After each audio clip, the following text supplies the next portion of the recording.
सभी को मेरा प्यार भरा नमस्कार। मैं प्रशांत सोलंकी स्वागत करता हूं आप सबका आपके अपने परिवार टॉपर्स विजडम पर।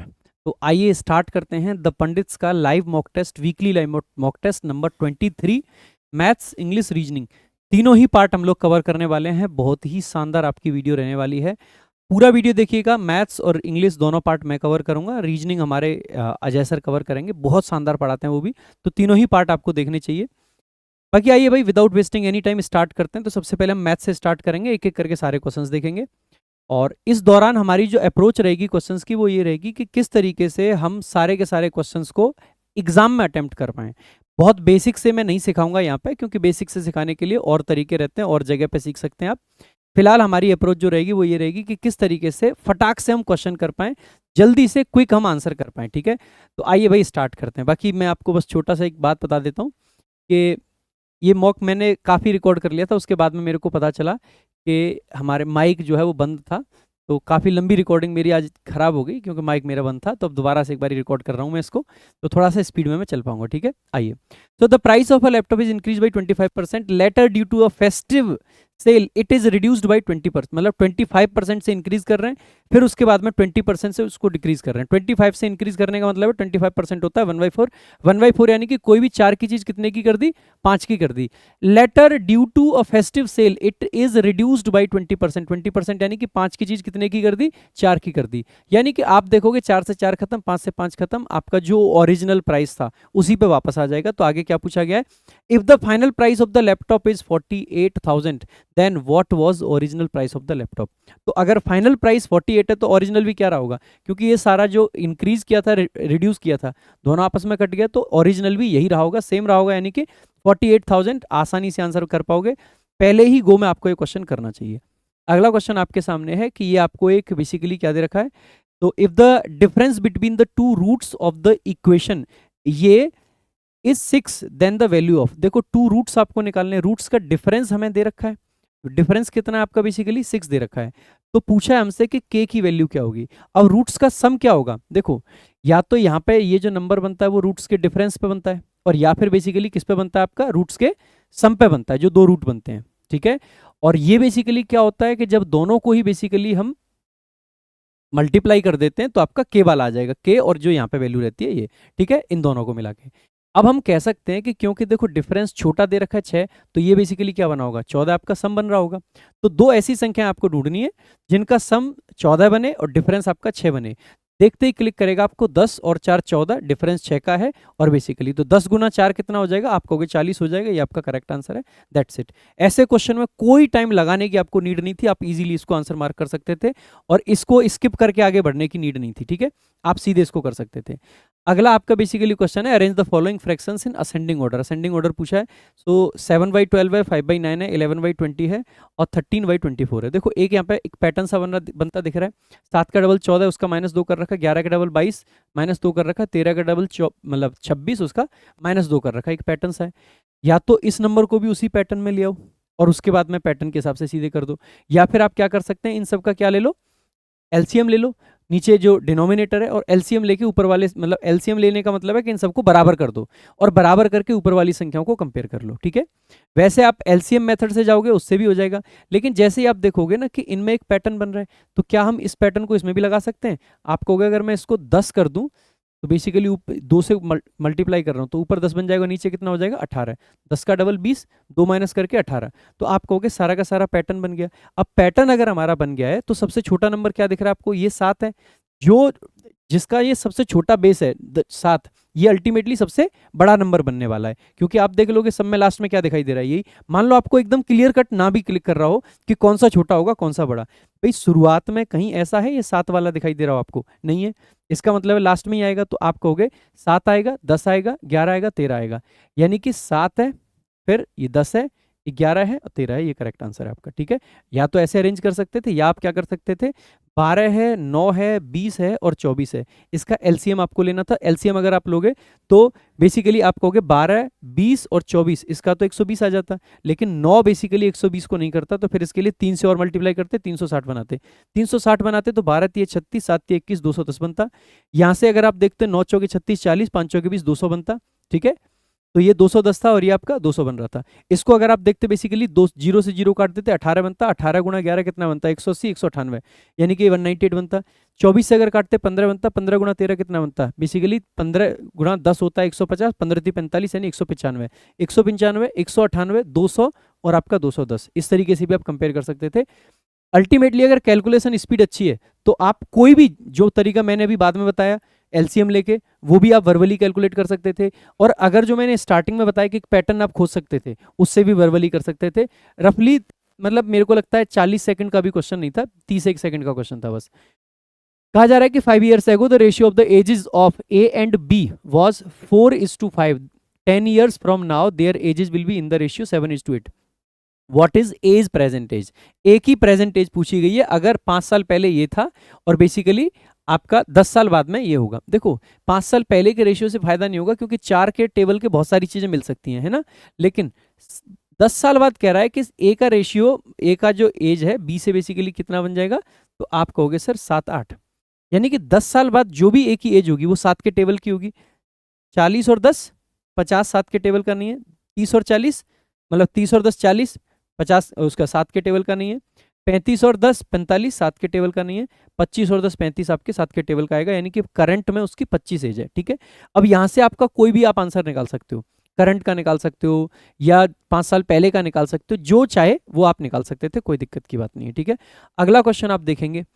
अब देखो जैसे ही आपने इतना बड़ा सा क्वेश्चन देखा कि from a point P tangent P ए, अगर आप बहुत कंफर्टेबल हैं एडवांस मैथ्स में तो आपको ये क्वेश्चन अटेम्प्ट करना चाहिए फर्स्ट गो में, और अगर आप कंफर्टेबल नहीं है तो इतना बड़ा क्वेश्चन देखते ही आपको स्किप कर देना चाहिए इसको, ठीक है।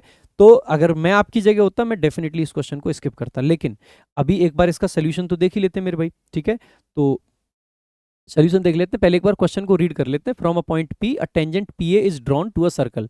जैसे ही सर्कल आ जाता है तो मुझे लगता है हमें सर्कल बना देना चाहिए हमेशा ही, क्योंकि आसान रहती है चीज़ों से।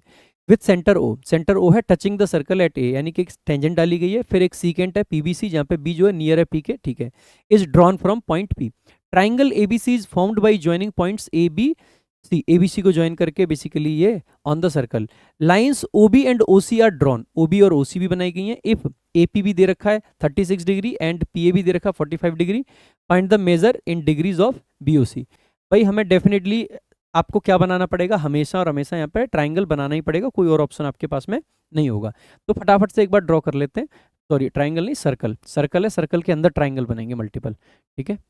देखिएगा जैसे ही आप इसको देखते हैं तो कहा गया है कि बेसिकली एक टेंजेंट डाली गई है, तो टेंजेंट यहाँ से डाल देते हैं अपन लोग, ठीक है। ये क्या है पी है, और यहाँ पे ये जो पॉइंट है ये बेसिकली क्या बताया गया है, ए बताया गया है।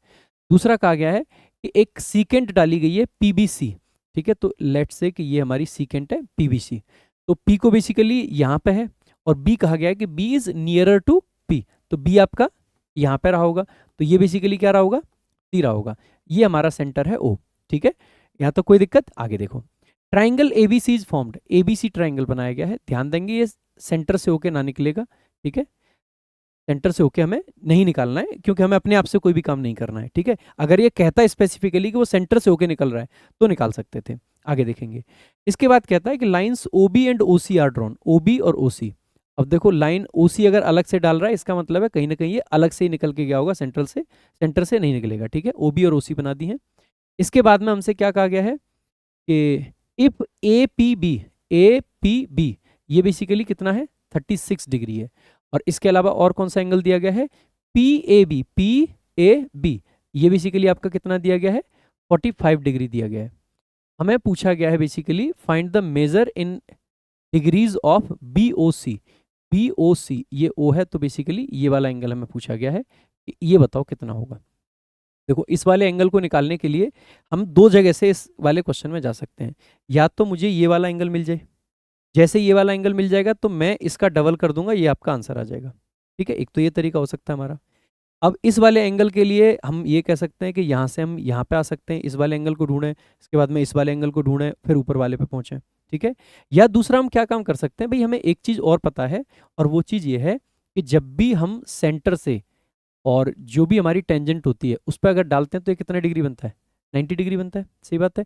अगर ये पूरा 90 डिग्री था तो ये कितना डिग्री हो जाएगा 45, क्योंकि 45 ये रहा और 45 ये रहा। अगर ये 45 है तो ये वाला ट्राइंगल देखो, ये वाला ट्राइंगल दिखाई दे रहा है, तो आप कहोगे सर ये भी रेडियस है और ये भी रेडियस है, तो ये कितना हो जाएगा, वंस अगेन 45 है, सही बात है। ये भी 45 है, तो एक तो यहाँ से आप निकाल सकते हो कि ये वाला एंगल आ जाएगा, अब ये वाला एंगल, और फिर यहाँ से आप इस वाले एंगल पे इजीली पहुंच सकते हो। कैसे निकालोगे सर, ये अगर आपका 45 है और ये 36 है तो ये 81 है, अगर ये 81 है तो ये बेसिकली कितना बना 99, ठीक है।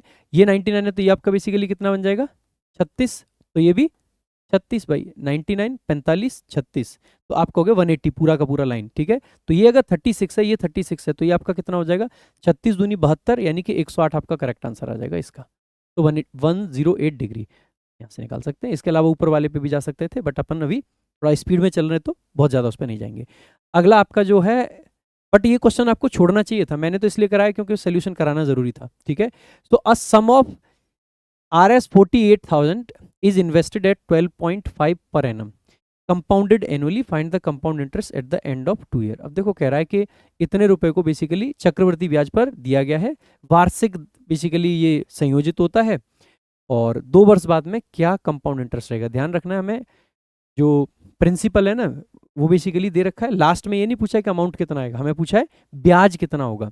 अब हमें पता है कि जब भी हम कंपाउंड इंटरेस्ट की बात करते हैं 12.5% क्या होता है, आप कहोगे कोई भी चीज़ 12.5% का मतलब होता है 1/8, यानी कोई भी चीज़ 8 से कितनी हो रही है 9, तो 2 साल में कितनी होगी 64 से 81, स्क्वायर पे चलता है 2 साल का, तो कितने का गैप है, आप कहोगे सर 17 का।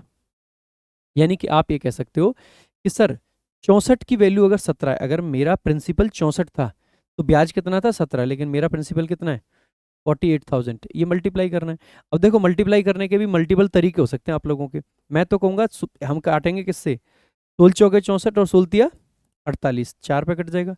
अब देखो कुछ बच्चे यहाँ पे ऐसे काट सकते हैं इस 4 से कि फर्दर यहाँ पे 3 जीरो हैं तो इसको काट देंगे बेसिकली, बट मैं कहूँगा उसमें फंसने के चांसेस रहते हैं, कैलकुलेशन बढ़ेगी क्योंकि 17 से मल्टीप्लाई करना पड़ेगा। दूसरा तरीका क्या है भाई, 4 चौके 16 होता है तो 4 बार पूरा चला गया, एक बच्चा 1/4 कितना होता है, आप कहोगे सर 4.25, सही बात है 1/4 तो यही होता है। अब जैसे इससे मल्टीप्लाई करोगे 0.25 0.75 हो जाएगा, 4 तिया 12, सो 12.75 बेसिकली बनता, फिर ये जीरो से हट जाता, ये आपका करेक्ट आंसर है। कैलकुलेशन में यहाँ पे बहुत बड़ा डिफरेंस आ जाएगा, अगर यहीं पे आप इस 4 को यहाँ से काटने चले जाते जीरो देख के तो बहुत आपकी कॉम्प्लिकेटेड कैलकुलेशन आप बना सकते थे, लेकिन हमने क्या किया, देखो जब भी आपका ये दशमलव वाली चीज आती है ना, इसको आप अपना दोस्त बनाओ हमेशा, आप इसको डरना नहीं है इससे। जैसे मैंने देखा 4 चौके 16 होता है, 4 पूरा आ गया, एक बच्चा 1/4 यानी कि 0.25 यानी कि फिर मल्टीप्लाई करना था 0.75 हो जाएगा, 4 तिया 12, आप आसानी से कैलकुलेट कर सकते हो। अगला क्वेश्चन देखेंगे, कहा गया है कि अ boat can travel 30 kilometre down stream in 2 hours and 18 kilometre up stream in 2 hours, what is the speed of the boat, यानी कि स्पीड हमें प्रति आर बतानी होती है, पर घंटे बतानी होती है, तो 1 घंटे का निकाल लेंगे। 1 घंटे का क्या कहोगे, 2 घंटे में 30 थी तो 1 घंटे में 15, यहाँ पे 2 घंटे में 18 थी तो 1 घंटे में 9, दोनों को जोड़ के डिवाइड करते हैं 2 से तो बेसिकली स्टिल वाटर में आ जाता है, दोनों को डिफरेंस लेके डिवाइड करते हैं 2 से तो बेसिकली जो बोट की स्पीड होती है वो आ जाता है। तो हमें क्या पूछा है, धारा की गति पूछी है, बोट की स्पीड नहीं, मतलब धारा की स्पीड उसकी आ जाती है, क्या बोलते हैं उसको, स्ट्रीम की स्पीड आ जाती है, ठीक है। तो आप कहोगे सर ये 15 आ रहा था, ये 9 आ रहा था, दोनों का डिफरेंस 6 है, डिवाइड बाई 2 करेंगे तो 3 आपका करेक्ट आंसर आ जाएगा। स्टिल वाटर में पूछेंगे तो 15 और 9 24 होता है, 24/2 बेसिकली 12 आ जाएगा, है ना।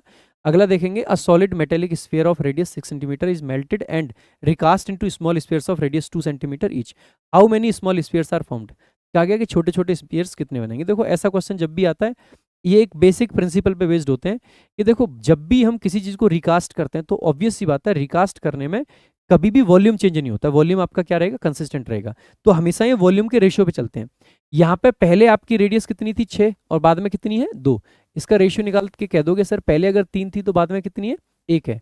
अब क्योंकि जब भी हम वॉल्यूम पे जाते हैं तो वॉल्यूम बेसिकली क्या है 3 डायमेंशन की चीज है, 3D की चीज है, 3D की चीज है तो इसमें बेसिकली क्या करते हैं क्यूब करते हैं, तो इसका क्यूब होगा 27 और 1 का क्यूब रहता है 1, यानी कि जो पहले एक बॉल थी उसका जो वॉल्यूम था कितना था 27 और अब एक बॉल का कितना है, आप कहोगे सर अब एक बॉल का जो वॉल्यूम है वो 1 है, तो 27 में से कितनी बॉल बन जाएंगे, आप कहोगे 27 बन जाएंगे, ऑब्वियस सी बात है, तो आपका ये करेक्ट आंसर हो जाएगा। अगला क्वेश्चन देखेंगे भाई, नेक्स्ट आपका क्वेश्चन कहता है कि A B and C invested in a business in the ratio 2:3:5 after 6 months A doubled his investment. जैसे ही 6 मंथ पे मैं पहुंचता हूँ मेरे को सबसे पहले ये क्लिक करेगा, अगर ये 1 साल का रहा होगा तो आधे पे चीजें चेंज हो रही हैं, तो आधे तक एक रेशियो ले लेंगे और आधे के बाद में अलग रेशियो ले लेंगे, ठीक है। आगे, while B and C kept their investment unchanged, B और सी का कुछ चेंज नहीं करना है हमें, तो if A's share of the annual profit is this, find the total profit, total profit पूछा है। तो ए का शेयर क्या है, पहले 6 महीने में 2 कमाया, अगले 6 महीने में 4, तो 4 और 2 6 हो गया। उसने दोनों दोनों हिस्से में क्या कमाएगा, 3 पहले में 3 बाद वाले में, तो 3 और 3 6 उसका हो गया। इसने दोनों में 5 5 यानी कि 10 इसका हो गया। तो आप कहोगे 6 और 6 12, 12 और 10 22, यानी कि टोटल 22 था, ए का 6 था। 6 की वैल्यू दे रखी है 72, तो 22 की पूछिए। 22 यानी कि 11 के टेबल का, 11 का टेबल बहुत आसान होता है। आप कहोगे इसमें तो नहीं बन रहा है, ठीक है, इसमें भी नहीं बन रहा है और इसमें भी नहीं बन रहा है। आप कहोगे 6 और मतलब 2 और 6 4, 2 और 4 6, उल्टा बोल दिया, 2 और 4 6, जल्दी के चक्कर में कि स्पीड मेंटेन करनी है, ठीक है, तो उसके चक्कर में ये थोड़ा सा स्लिप ऑफ टंग हो जाता है कई बार। देखो बहुत लंबा सा क्वेश्चन है, जनरली ऐसे क्वेश्चन को देख के हमें क्या करना चाहिए, स्किप कर देना चाहिए, ठीक है, जनरली बड़ा है। और जैसे क्वेश्चन को देखोगे, after travelling 4 hours a train meets with an accident, और जैसे ही आप देखोगे कि ट्रेन का क्वेश्चन है, मीट्स विद एन एक्सीडेंट, इतना पढ़ते ही आपको एक चीज और समझ आएगी कि अगर ये एक्सीडेंट वाले जो क्वेश्चंस आते हैं, अगर इनमें आप कंफर्टेबल हो तो हो सकता है आप इसको आगे चले जाओ। अगर आपको लगता है कि आप इनमें कंफर्टेबल नहीं हो तो आपको इसको स्किप कर देना चाहिए। देखो कई बार लोग पूछते हैं कि सर किन क्वेश्चंस को स्किप करना चाहिए और किन क्वेश्चंस को हमें पहली बार में प्रोसीड करना चाहिए। ये किसी भी चीज का फिक्स्ड आंसर नहीं हो सकता है कि किसी भी पर्सन के लिए कि ये स्किप करना ही करना है और ये अटेम्प्ट करना ही करना है। ऐसा हो सकता है कि कोई व्यक्ति कंपाउंड इंटरेस्ट के बहुत सिंपल क्वेश्चन में भी फंस जाता हो, तो उसको कंपाउंड इंटरेस्ट देख के जनरली स्किप करेगा वो। और कोई ऐसा हो सकता है कि बहुत कॉम्प्लेक्स जो इंस्टॉलमेंट के क्वेश्चंस होते हैं ना, उनको भी आदमी आराम से निकल जाए तो उसको भी नहीं फंसेगा। कोई ऐसा हो सकता है कि ज्योमेट्री का बहुत बेसिक सा क्वेश्चन, कोई सिर्फ एक थ्योरम पूछ रखी हो, वो भी उसको ना आती हो, उलझता हो। और कोई ऐसा हो सकता है कि ज्योमेट्री के कॉम्प्लेक्स से कॉम्प्लेक्स क्वेश्चन को अपने माइंड में फिगर बना के सॉल्व कर पाता हो। तो डिपेंड करता है कि आप किस चीज में कितने कंफर्टेबल हैं। तो मैं जनरली अरिथमेटिक का कोई भी क्वेश्चन होता है तो मैं जनरली मानता हूं कि मैं उसमें कंफर्टेबल हूं और ज्यादातर क्वेश्चंस को वर्बली कर लेता हूं। तो मैं जनरली अरिथमेटिक का नहीं छोड़ूंगा, इस क्वेश्चन को भी मैं नहीं छोड़ता अपने एग्जाम में अगर मैं होता। हालांकि मैं आपको ये रिकमेंड करूंगा कि लैंग्वेज बहुत ज्यादा है, दुर्घटना वाला क्वेश्चन जनरली कंफ्यूजिंग होता है, और कंफ्यूजिंग होता है तो उसको हमें छोड़ देना चाहिए, बट अपन तो कराएंगे, एक बारी करा देते हैं। कहा गया कि after travelling 4 hours a train meets with an accident and due to this it stops for an hour, 1 घंटे रुक जाती है, 4 घंटे ट्रेवल कर चुकी थी। After this the train moves eight 50% speed of its original, original का 50% हो जाती है, यानी कि ओरिजिनल स्पीड की अगर हम बात करें, ओरिजिनल और न्यू, तो आप कहोगे अगर ओरिजिनल 2 थी तो आप न्यू कितनी आ जाएगी, 1, 50% हो गई है ना, ठीक है। आगे कहा गया है कि original speed and reaches destination 8 hours late, 8 घंटे इसकी वजह से लेट हो गई है। अब देखो 8 घंटे पूरे इसकी वजह से लेट नहीं हुई है, 1 घंटे तो रुकी है। तो इसका मतलब है कि कायदे से अगर वो 1 घंटे नहीं रुकती तो 7 घंटे का फर्क आता। ये बात है कि नहीं, 7 घंटे का फर्क आता है। यहाँ से टाइम का रेशियो निकाल लोगे आप, ये सिनेरियो 1 है। जब भी ऐसे क्वेश्चंस आते हैं इसमें 2 सिनेरियो मैंडेटरी होते हैं, तभी आप क्वेश्चन को कर पाओगे। ये बेसिकली क्या है, फर्स्ट सिनेरियो है। तो आप यहाँ पे कहोगे कि सर अगर ये स्पीड का रेशियो था तो टाइम का निकाल दोगे, पहले 1 लग रहा था तो अब 2 लगेगा, तो इस एक डिफरेंस की वैल्यू कितनी दे रखी है, आप कहोगे सर 7 आवर्स। सही बात है, क्योंकि 1 घंटा उसने खराब भी किया है, ठीक है। आगे लास्ट में कहा है कि if the accident would have occurred 200 kilometre ahead in the same line, अगर 200 किलोमीटर दूर जाके हुआ होता, then the train would have reached 6 hours late, तो 6 घंटे लेट होती। 2 घंटे का डिफरेंस आ रहा है। भाई एक बात बताओ, दूसरे सिनेरियो में क्या कह रहा है कि अगर यही एक्सीडेंट आपका 200 किलोमीटर बाद हुआ होता, तो आप ये कह सकते हो ये फर्स्ट सिनेरियो है और ये सेकंड सिनेरियो है, और सिर्फ मैं इस 200 किलोमीटर की बात कर रहा हूं, ये 200 किलोमीटर का एक स्ट्रेच मैंने लिया है, ठीक है। सही बात है भाई, ये 200 किलोमीटर की बात कर रहे हैं हम, सिर्फ और सिर्फ ये 200 किलोमीटर है।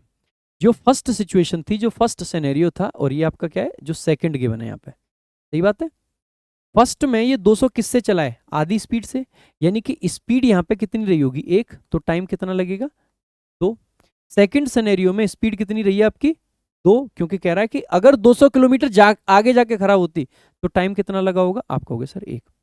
इसकी वजह से यहाँ 8 घंटे लेट था, या 6 घंटे, यानी कि 2 घंटे का डिफरेंस है। वो 5-7 ले लो या 8-6 ले लो, बात एक ही है ना, 2 घंटे का डिफरेंस है। हमारे हिसाब से टाइम में कितना अंतर आ रहा है, आप कहोगे सर 1।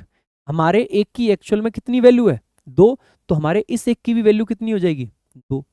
आप कह सकते हो कि इस 200 किलोमीटर को तय करने में कितने घंटे लगे, 2 घंटे। तो यहाँ पे स्पीड कितनी रही होगी, आप कहोगे 100 किलोमीटर पर आवर, और ये वो स्पीड है जो खराब होने से पहले की थी। अब क्या पूछा गया, कुछ भी निकाल दोगे आप। अगर पूछा जाए कि पहले कितनी दूरी चल के एक्सीडेंट हुआ, तो 100 किलोमीटर के हिसाब से चल रहा था, और 4 घंटे बाद हुआ तो 400 किलोमीटर चल के हुआ। ठीक है।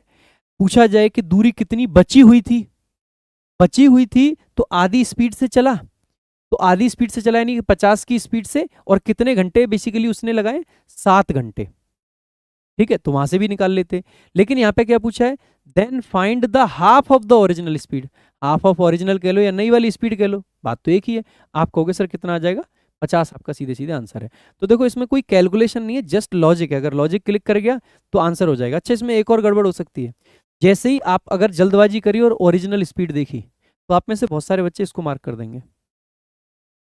ये वाली दिक्कत होगी और ये सिली मिस्टेक होगी, और जब आंसर की आएगी ना, तो आप अपने आप को एक्सेप्ट ही नहीं कर पाओगे कि आपने ये क्वेश्चन गलत किया है। क्योंकि जब आप एनालाइज करोगे तो तसल्ली से करोगे, लेकिन जिस दिन पेपर में बैठते हैं या मॉक टेस्ट में बैठते हैं, तो वहां पे तसल्ली नहीं होती है, वहां पे जल्दबाजी होती है। सिर्फ ओरिजिनल देखेंगे और इस हाफ को छोड़ देंगे। तो ये आपको विशेष करके ध्यान रखना है कि सिली मिस्टेक नहीं हो।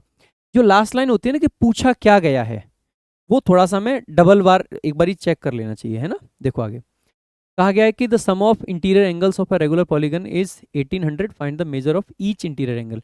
ईच का पूछा है और सम दे रखा है। ऑब्वियस सी बात है, एक का जितना होगा, जितनी साइड होंगी उसका बेसिकली मल्टीप्लाई करना है। इसका मतलब है कि जो भी नंबर आएगा वो 1800 के टेबल का तो रहेगा ही रहेगा। अच्छा, ये तो नहीं आएगा, ये भी नहीं आएगा, ये भी नहीं आएगा, एक ही तो ऑप्शन है, ये करेक्ट आंसर है। बाकी अगर आपको निकालना भी होता है ना, तो आप आसानी से ऐसे निकाल लेते, n-2 इंटू 180। ये इंटीरियर एंगल्स का क्या आ जाता है, सम आ जाता है। 180 से काटते तो n की वैल्यू यहाँ पे कितनी आ जाए, n-2 आ जाता है बेसिकली 10। तो n बराबर कितना आ जाता है, 12 आ जाता है। 12 अगर साइड है तो 360 डिवाइड बाई 12, तो आप कहोगे एक्सटीरियर एंगल आपका कितना आ जाता है, 30। अगर एक्सटीरियर 30 है तो इंटीरियर कितना आ जाता है, आप कहते हैं 180 में से 30 जाएगा तो 50 आपका करेक्ट आंसर आ जाएगा। ठीक है, तो ऐसे 150 आपका करेक्ट आंसर आ जाता, तो ऐसे भी आ सकता था। ठीक है, आगे देखो एलजेब्रा का क्वेश्चन है, कह रहा है x प्लस 1/x बराबर 5 है, then find the value of x4 minus 1/x4। देखो जब भी क्वेश्चन आता है हमें हमेशा ध्यान देना है कि हमें पूछा क्या जा रहा है, और फिर ऑप्शंस पे जरूर नजर जानी है। देखो हम ऑप्शंस को हल्के में नहीं लेना चाहिए। जब हम इंग्लिश पढ़ते हैं, पीक्यूआरएस पढ़ते हैं, सिनोनिम्स एंटोनिम्स कोई भी क्वेश्चन कर रहे होते हैं, तो हमें हमेशा ऑप्शन देखना चाहिए कि ऑप्शंस किस तरीके के हैं, हमें उलझाएंगे कि नहीं उलझाएंगे। ऑप्शंस हमारे डिसाइड करते हैं अप्रोच क्या है। अगर हमें अप्रोक्सीमेशन लगाना है तो क्या ऑप्शंस अलाउ कर पा रहे हैं अप्रोक्सीमेशन। अगर हमें अप्रोक्सीमेशन नहीं लगाना है, यूनिट डिजिट लगाना है, कोई डिविजिबिलिटी रूल लगाना है, डिजिटल सम लगाना है, तो क्या ऑप्शंस अलाउ कर पा रहे हैं उस चीज़ को। ये हमारे माइंड में पैरेलल में चलता रहना चाहिए क्वेश्चन के साथ साथ। जैसे हम ऑप्शंस को देख रहे हैं तो इनके साथ ये भी देखिए कि क्या पूछ रहा है। ये पूछ रहा है x4 माइनस 1/x4। आप कह सकते हो कि x की पावर 4 माइनस 1/x की पावर 4, a की पावर 4 माइनस b की पावर 4, यही तो कह रहा है। तो इसको आप कह सकते हो कि x square plus 1/x square into x square minus 1/x square, इसकी वैल्यू पूछी गई है। अगर इन दोनों में से कोई भी एक वैल्यू आ जाए, तो मैं एटलीस्ट कुछ नहीं तो ये लगा के देख सकता हूँ कि कौन सा ऑप्शन हमारा बन सकता है। एक दो ऑप्शन तो हट सकता है। देखो अगर इस क्वेश्चन में आप कंफर्टेबल थे तो आपको करना चाहिए, नहीं अगर आपने ये वाले क्वेश्चंस नहीं कर रखे हैं छोड़ देना चाहिए। अब जैसे ही मुझे दे रखा है x प्लस 1/x, यहाँ से एक्स स्क्वायर पे जाना बहुत आसान होता है, क्योंकि जब भी यहाँ पे जाएंगे तो बेसिकली क्या है, इसका स्क्वायर करो -2 कर दो। ठीक है, तो क्यों करना होता है -2, क्योंकि इसका स्क्वायर होगा फिर इसका स्क्वायर होगा, फिर 2ab आता है। 2ab में क्या होता है, एक्स ए वाला एक्स कट जाता है तो 2 बचता है, और वो 2 उधर जाता है तो माइनस का हो जाता है। तो 5 का स्क्वायर 25 होता है, 25 में से 2 जाएंगे 23, यानी कि x square plus 1/x square कितना आ जाएगा 23। जो भी नंबर है वो किसके टेबल का होगा, आप कहोगे 23 के टेबल का होगा। क्या 23 के टेबल का ये है, आप कहोगे नहीं है। क्या ये है, आप कहोगे सर है। क्या ये है, आप कहोगे सर नहीं है। ये भी नहीं है, इसका मतलब यही आपका करेक्ट आंसर आ जाएगा। मान लीजिए मल्टीपल ऑप्शंस ऐसे होते जो 23 के टेबल के होते, फिर क्या करते, तो ऐसे केस में आपको x square minus 1/x square निकालना होता। अब वो कैसे निकालते, भाई देखो ऐसा कोई तरीका नहीं है कि हम x माइनस 1/x का स्क्वायर करें और ये माइनस में आ जाए, तो वहां तो हम जाने का मतलब नहीं है। लेकिन इसका अगर मैं स्क्वायर करूंगा, जो दूसरे वाला है, तो इसका स्क्वायर जब करूंगा तो आप कहोगे sir a square plus B square minus 2ab, तो जो -2ab है वो वहां पे जाएगा तो प्लस का हो जाएगा। तो इसका मतलब है कि पहले हमें x की पावर 4 पे पहुंचना पड़ेगा। x की पावर 4 पे पहुंचने के लिए हम क्या करेंगे, आप कहोगे सर जो 23 हमारा आया था, सबसे पहले इसका स्क्वायर करेंगे, और माइनस में क्या करेंगे, तो आप कहोगे सर माइनस में, क्योंकि हमने यहाँ पे स्क्वायर कर रहे होंगे इसका, तो माइनस में हमें 2 करना पड़ेगा। ठीक है, और फिर उसका बेसिकली क्या लेना है हमें, बेसिकली तो वो x की पावर 4 प्लस 1/x की पावर 4 आ चुका होगा। तो आप कहोगे सर इसका स्क्वायर -2, ये आ जाएगा x की पावर 4 माइनस प्लस 1/x की पावर 4, ये वाला एक आंसर आ जाएगा ये। अब अगर ये आ गया है तो ये बेसिकली अगर देखो प्लस वाले से बनता तो इसमें से 2 माइनस होने के बाद बनता, और अगर ये माइनस वाले से बना होगा तो इसका मतलब है कि इसमें 2 प्लस हुए होंगे।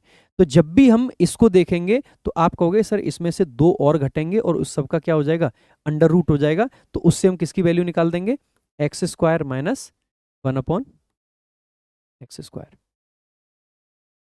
इसकी वैल्यू यहां से आ जाएगी। अब 23 का स्क्वायर आप जानते हैं कितना होता है, 529, और 529 में से बेसिकली 4 घटाएंगे तो कितना आ जाएगा, 525। तो अंडर रूट 525, ठीक है, 525। बेसिकली अगर इसको आप देखोगे तो ये किससे जा रहा है आपका, 25 गुणा 21, और 25 गुणा 21 यानी कि 5 बाहर आ जाएगा और 21 आ जाएगा। सो ये आपका करेक्ट यहाँ से बन जाता है, ठीक है। तो ये भी तरीका हो सकता था आपका, ठीक है, दोनों को मल्टीप्लाई करते। तो देखो आगे अगला क्वेश्चन आपसे क्या कहता है कि a cylindrical water tank has a radius of 7 centimetre and height of 10 centimetre, find its total surface area. Total surface area कैसे निकाल सकते हैं भाई, टोटल सरफेस एरिया का मतलब है एक तो ये कर्व्ड सरफेस एरिया जो इधर का है, ये बॉटम वाला प्लस में ये वाला, चारों एरिया आपके बेसिकली मिला के, ये तो मतलब चारों नहीं तीनों, ये वाला पूरा, ये वाला और ये वाला, यही आपका टोटल सरफेस एरिया होता है। तो टोटल सरफेस के लिए एक तो बॉटम का जो कि बेसिकली क्या हो जाएगा πr², ऊपर का πr², πr² 7 के केस में क्या होता है 154 होता है, इतनी तो आइडेंटिटी आपको याद ही होनी चाहिए। 154 308, ठीक है, 308 बेसिकली, और उसके अलावा जो कर्व्ड वाला है वो, और कर्व्ड का जब निकालेंगे तो आपको पता ही है नीचे का जो पेरीमीटर होता है इनटू हाइट, यही तो करते हैं हम, पेरीमीटर इनटू हाइट ही तो करते हैं। तो आप पाओगे कि उसमें बेसिकली 10 आ रखा है तो 10 के टेबल का होगा, पीछे 0 आना चाहिए, ये तो हट जाएंगे वैसे ही, ठीक है, या तो ये हो सकता है या फिर ये हो सकता है। इसको करेंगे 308 घटा देंगे 400 बनेगा, 400 बेसिकली पाई से बन ही नहीं पाएगा, तो आप कहोगे ये भी हट जाएगा, ये आपका करेक्ट आंसर आ जाएगा। वैसे भी करके बताना हो तो 154 154 है इंटू 2 हो जाएगा, तो आप कहोगे सर ऊपर का नीचे का मिला के 308 आ गया, ठीक है। इसके बाद में अगर हमें निकालना है क्या 2πr, तो 2πr कैसे निकालेंगे, 2 × 22/7 इंटू आर की वैल्यू क्या दे रखी है 7, 7 से 60 कट जाएगा यानी कि 44। और अगर हमें निकालना है बेसिकली क्या कर्व्ड सरफेस एरिया, तो 44 को गुणा करेंगे किससे 10 से, 44 और 10 यानी कि 440, 440 प्लस 308, आप कहोगे सर 748, यही करेक्ट आंसर था। इसको वैसे भी डायरेक्टली निकाल सकते हैं आप, है ना।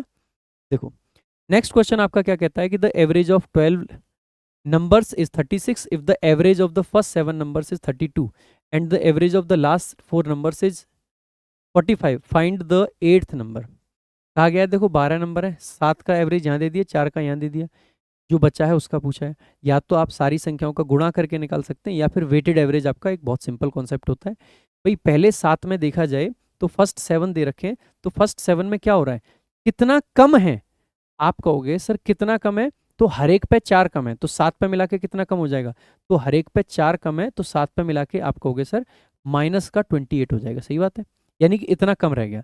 अगले बेसिकली 4 नंबर्स की बात कर रहे हैं, कितना एक्स्ट्रा है, हर एक पे 9 एक्स्ट्रा है, 36 से 9 एक्स्ट्रा है, तो बेसिकली कितना, तो आप कहोगे सर प्लस का 9 है, तो यानी कि प्लस का 36, यानी कहीं ना कहीं नेट में हमारे पास में प्लस का कितना आ रहा है, 8 आ रहा है। तो जो 8वां नंबर होगा उसके लिए 8 हमारे पास पहले से है, तो वो 8 कम लाएगा तो काम चल जाएगा। 8 कम किस में लाएगा, 36 में, यानी कि कितने लाएगा बेसिकली, आप कहोगे सर 8 36 में कम लाएगा, तो इसका मतलब है उसको कितने लाने चाहिए, 28 लाने चाहिए, आपका करेक्ट आंसर आ जाएगा 28, ठीक है। सो 28 आपका करेक्ट आंसर आ जाएगा। अगले क्वेश्चन की तरफ चलेंगे भाई। नेक्स्ट आपका क्वेश्चन है the diagonals of a rhombus are 24 centimetre and 18 centimetre, what is its perimeter.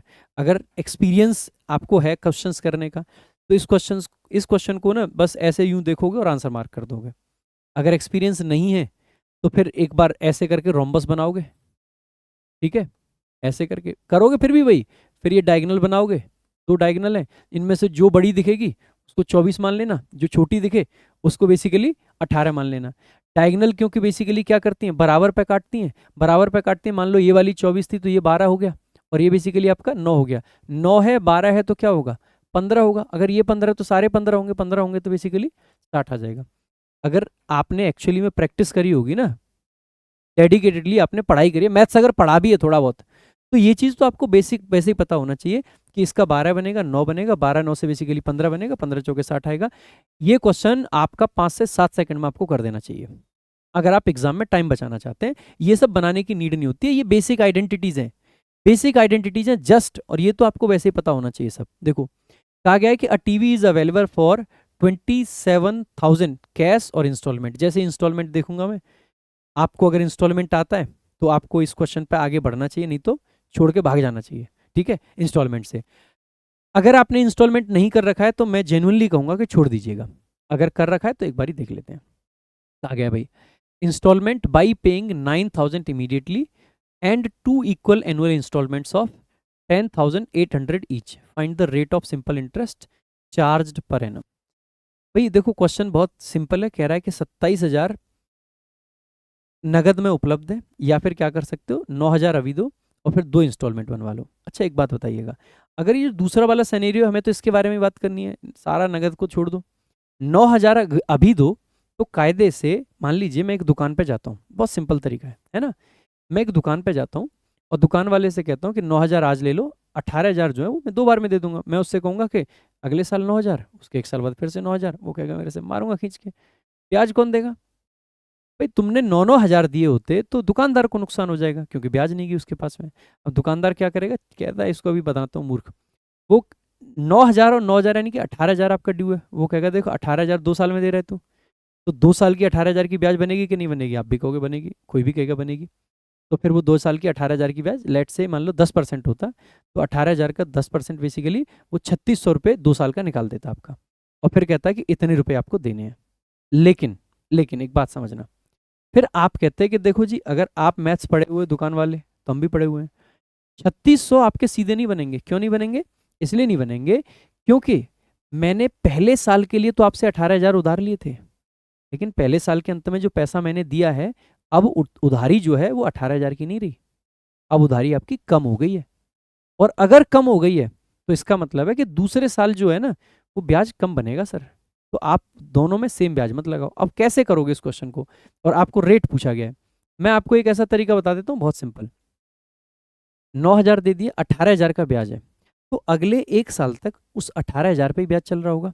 तो आप कहोगे सर पहले 1 साल हमारा बेसिकली प्रिंसिपल अमाउंट हमारे लिए क्या है 18,000, तो जो भी ब्याज मिलेगा इस साल में 18,000 पे मिलेगा। यहां पे जाके बेसिकली मैंने क्या करा, 10,800 पे कर दिए। अब क्योंकि ये सिंपल इंटरेस्ट था तो ब्याज को ऐड तो करेंगे नहीं, जो भी ब्याज बना होगा ब्याज अलग रहेगा। तो जो मैं पे कर रहा हूं, ब्याज पे कर रहा हूं या मूलधन में से, आप कहोगे सिंपल इंटरेस्ट है, इसका मतलब है मूलधन में से पे कर रहा हूं, ब्याज नहीं। इसका मतलब है अगर मूलधन पे कर रहा हूं तो 18,000 में से 10,800 पे कर दिया, बचा क्या? आप कहोगे सर दूसरे साल के लिए जो पैसा बचा वो बचा कितना, 7,200। अब दूसरे साल इस पे ब्याज लगेगा, इस पे ब्याज लग के जो अंत है उसमें ये 7,200 भी दूंगा, प्लस में यहाँ का जो ब्याज था वो भी दूंगा, और यहाँ का जो ब्याज था वो भी दूंगा, और कुल मिला के आपका इतना बन जाएगा। सही बात है। अब एक बात देखिएगा, टोटल हमने ब्याज कितना दिया? आप कहोगे सर 10,800 दे रहे थे हम, 10,800 बेसिकली 9,000 देने थे हर बार, 10,800 दे रहे थे, यानी कि हम कहीं ना कहीं 1,800 रुपये एक्स्ट्रा दे रहे हैं 1 साल में, तो 2 साल में दे दिए 3,600 रुपये एक्स्ट्रा। तो टोटल ब्याज बेटा हमने 3,600 दिया। अब ये मत समझना 3,600 सीधे सीधे 18 का 10% हो जाएगा, ना ना ना, हमने किसका निकालना है, 18,000 का 1 साल का, और 72,000 का, सॉरी 7,200 का 1 साल का। अगर टोटल का देखूं तो 18 और 7 25, यानी कि कहीं ना कहीं 25,200 रुपये बेसिकली मेरा टोटल अमाउंट है जिस पे मैंने ब्याज दी है। और वो ब्याज कितनी है? आप कहोगे सर 3,600, डबल जीरो से डबल जीरो कट जाएगा। अगर मैं इसको काटना चाहूंगा तो कितने पे, 9 से काटूंगा तो 4 पे, 9 से 9 दूनी 18, और 9 8 72, 28, 4 से बेसिकली 7 पे। आप कहोगे सर 1/7 आपका आया, और 1/7 क्या होता है? आप कहोगे सर 14 सही 2 मतलब 14 10 2 8, ये आपका करेक्ट आंसर है। भाई बताओ बढ़िया लगा? आगे देखते हैं। नेक्स्ट आपका बेसिकली क्या कहता है आपसे, A can complete a work in 24 days while B can complete the same work in 40 days। ठीक है, ये टाइम एंड वर्क का क्वेश्चन है, बड़ा भी दिख रहा हो तो भी हमें करना चाहिए जनरली। ठीक है, they work together for 8 days after which B leaves, in how many more days will A alone complete the remaining work. देखो भैया, ये आप अगर देखोगे दोनों की एफिशिएंसी निकालोगे तो 40 का और 24 का जो एलसीएम आपका आ जाता है वो 120 आ जाता है, जहाँ से यहाँ 5 आ जाएगा और ये आपका बेसिकली कितना आ जाएगा, 3 आ जाएगा। दोनों ने मिलकर काम किया, 5 और 3 8, 8 दिन काम किया, 8 8 64 काम हो गया है। 120 में से 64 हो गया, बचा कितना, 60 होता तो आधा बचता, 60 में 4 एक्स्ट्रा हो गया यानी कि 56 बचा, 56 बचा है। अब इसको कौन छोड़ के चला गया है, आप कहोगे सर बी छोड़ के चला गया, तो कौन करेगा, ए अकेला करेगा, ए अकेला करेगा। ए की एफिशिएंसी कितनी थी, 5 थी, तो 5 से करेगा, 11 पूरे लग गए, 11 प्लस 1/5, 1/5 क्या होता है 0.2, तो 11.2 आपका करेक्ट आंसर आ जाएगा। ठीक है, तो कैलकुलेशन भी आपको फास्ट करना है जिस तरीके से मैं बता रहा हूँ, और आपको जो कॉन्सेप्ट की समझ है वो भी बढ़ानी है। कहा गया how many numbers between 300 and 900 are divisible by 12 but not divisible by 5, मतलब 12 से डिविजिबल है लेकिन 5 से नहीं है। तो देखो इसके बीच में टोटल कितने नंबर हैं भाई, हर 12वां नंबर जो है वो 12 से डिविजिबल होगा। इसका मतलब है इसके बीच के अगर टोटल नंबर निकाल दूं तो वहां से निकाल पाऊंगा। टोटल नंबर कितने भाई, 900 में से 300 जाएगा, 600 नंबर है, 600 नंबर बीच में है। हर 12वां नंबर बेसिकली डिवाइड हो रहा है, तो 600 डिवाइड बाई 12, आप कहोगे 50 ऐसे नंबर हैं जो 12 से डिविजिबल है, बट इसमें कुछ ऐसे भी होंगे जो 5 से डिविजिबल होंगे। यानी कि अब 5 से कौन से होंगे, 60 होगा, 120 होगा, मतलब जो 60 के टेबल के होंगे। तो 60 के टेबल के कितने नंबर होंगे, यानी कि हर 60वां नंबर, और हर 60वां नंबर तो 600 में कितने ऐसे नंबर होंगे, आप कहोगे 10, यानी कि 50 में से 10 वो हटाने पड़ेंगे, तो क्या बचेगा, आप कहोगे 40। यही करेक्ट आंसर है आपका। ठीक है, अगला क्वेश्चन देख लेते हैं भाई। कहा गया कि अ सम of 1560 is divided among A, B, C in the ratio 3:5:8. If A gives 20% of his share to B, then the new ratio of A and B becomes. अब देखो नया रेशियो पूछा है और 20% उसने दिया है। अब या तो आप कह सकते हो कि पहले इस अमाउंट को बांट लो, और अमाउंट को बांटने के बाद में 20% उसको दो, फिर रेशियो निकाल लो। दूसरा तरीका आपका ये हो सकता है कि यार इस रेशियो को ही बांट दो। 3 का 20% क्या होगा, 3 दूनी 6, यानी कि 0.6 अगर इसको दे देगा तो इस पर बचेगा 2.4, इस पर हो जाएगा 5.6। 2.4 8 के टेबल का, 5.6 8 के टेबल का, 3 और 7 आपका करेक्ट आंसर आ जाएगा। कहाँ है ऑप्शन, ये रहा। ठीक है, तो कैसे करा, 0.6 इसमें से घट जाएगा तो 2.4, और वो कितना आ रहा है बेसिकली 5.6। 5.6 7 8 56, 8 24, सीधे सीधे। ठीक है, अगला देखेंगे क्वेश्चन। नेक्स्ट आपसे क्या कह रहा है क्वेश्चन कि in triangle ABC AD is the angle bisector of angle A and meets BC at D. If A B बराबर 15 सेंटीमीटर, ए सी बराबर 25 centimetre and B C 24 centimetre, then find the length of B D. देखो भाई ईमानदारी की बात होता हूँ, अगर ये क्वेश्चन आपने मतलब एंगल बाइसेक्टर थ्योरम आपने पढ़ी है और 10-5 क्वेश्चन उसके लगाए हैं, तो आप बिना फिगर बनाए इस क्वेश्चन को कर दोगे। ठीक है, और अगर आपने एंगल बाइसेक्टर थ्योरम पढ़ी तो है लेकिन क्वेश्चंस कम लगाए तो आप फिगर बना के कर दोगे, और अगर आपने नहीं पढ़ी है तो फिगर बना लो या कुछ भी कर लो, नहीं कर पाओगे। तो इस क्वेश्चन को सॉल्व करना है या नहीं सॉल्व करना है, ये डिपेंड करता है आप किस तरीके से पढ़े हो। अगर आपने हमेशा ऐसे पढ़ा है कि आपको फिगर बनाना जरूरी है, जैसे कुछ लोगों को आदत बना दी जाती है टीचर्स के द्वारा कि जब तक फिगर नहीं बनाओगे क्वेश्चन हिलेगा नहीं आपसे। मेरी आदत ऐसी जनरली नहीं है, मैं generally mental calculations, mental maths में ज़्यादा भरोसा रखता हूँ। अब जैसे ही आप इस क्वेश्चन को देखते हो तो देखो एक बार बना के दिखा देता हूँ। फिगर आपका कुछ इस तरीके का बनता है, ट्राइंगल ऐसा ही होता है ना। ठीक है, अगर ये बी है, ये सी है, तो ये ए है। एंगल बाइसेक्टर का मतलब है कि जो एंगल को बाइसेक्ट करे, अगर ये थीटा है तो बेशक देखने में बड़ा लग रहा है लेकिन है ही थीटा भाई, ध्यान रखना। ठीक है, कहा गया है कि अच्छा ये ए है भाई, डी गलती से बन गया है ना, ए। कहा गया है कि ये वाला डी है आपका। फिर कह रहा है कि जो ए बी है ये 15 सेंटीमीटर है, 15 सेंटीमीटर। ये आपका जो ए सी है ये 25 सेंटीमीटर है, और ये बी सी आपका क्या है, बी सी आपका 24 सेंटीमीटर है। पूछ रहा है बेसिकली किसकी लेंथ, बी डी की, यानी कि यहाँ से लेके यहाँ तक।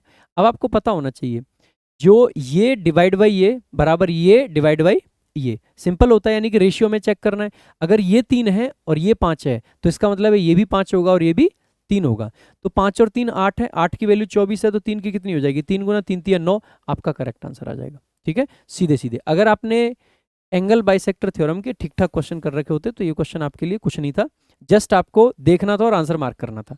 ठीक है, A container contains milk and water in the ratio 7:3. If 20 liters of the mixture is removed and replaced with water, the ratio becomes 7:5. Find the initial quantity of the mixture. कहा गया है कि एक बर्तन में दूध और पानी का अनुपात 7:3 है। यदि मिश्रण के 20 लीटर को निकालकर उसके स्थान पर पानी भर दिया जाता है तो अनुपात ये हो जाता है। भाई एक बात बताना, 7:3 था। अब इसमें से मैं मिक्सचर निकालूं तो क्या रेशियो पे फर्क पड़ेगा, आप कहोगे नहीं, तो रेशियो स्टिल क्या रहेगा 7:3। फिर इसमें कह रहा है कि पानी ऐड कर रहे हैं, कितना, जितना निकाला था उतना, तो रेशियो क्या बन जा रहा है 7:5। भाई क्या मिल्क से हमने कुछ बदलाव करा? नहीं किया, तो मिल्क यहाँ भी 7 था, यहाँ भी रहने देंगे। आसान काम है, हमें आसान क्वेश्चन दिया है, अलग अलग देता तो हमें बराबर करना पड़ता। ठीक है, फिर देखेंगे कि 3 से 5 हुआ है, यानी कि 2 ऐड हुआ है, बट कायदे से 2 नहीं, कितना ऐड हुआ है 20। हमारे 2 की वैल्यू 20 है।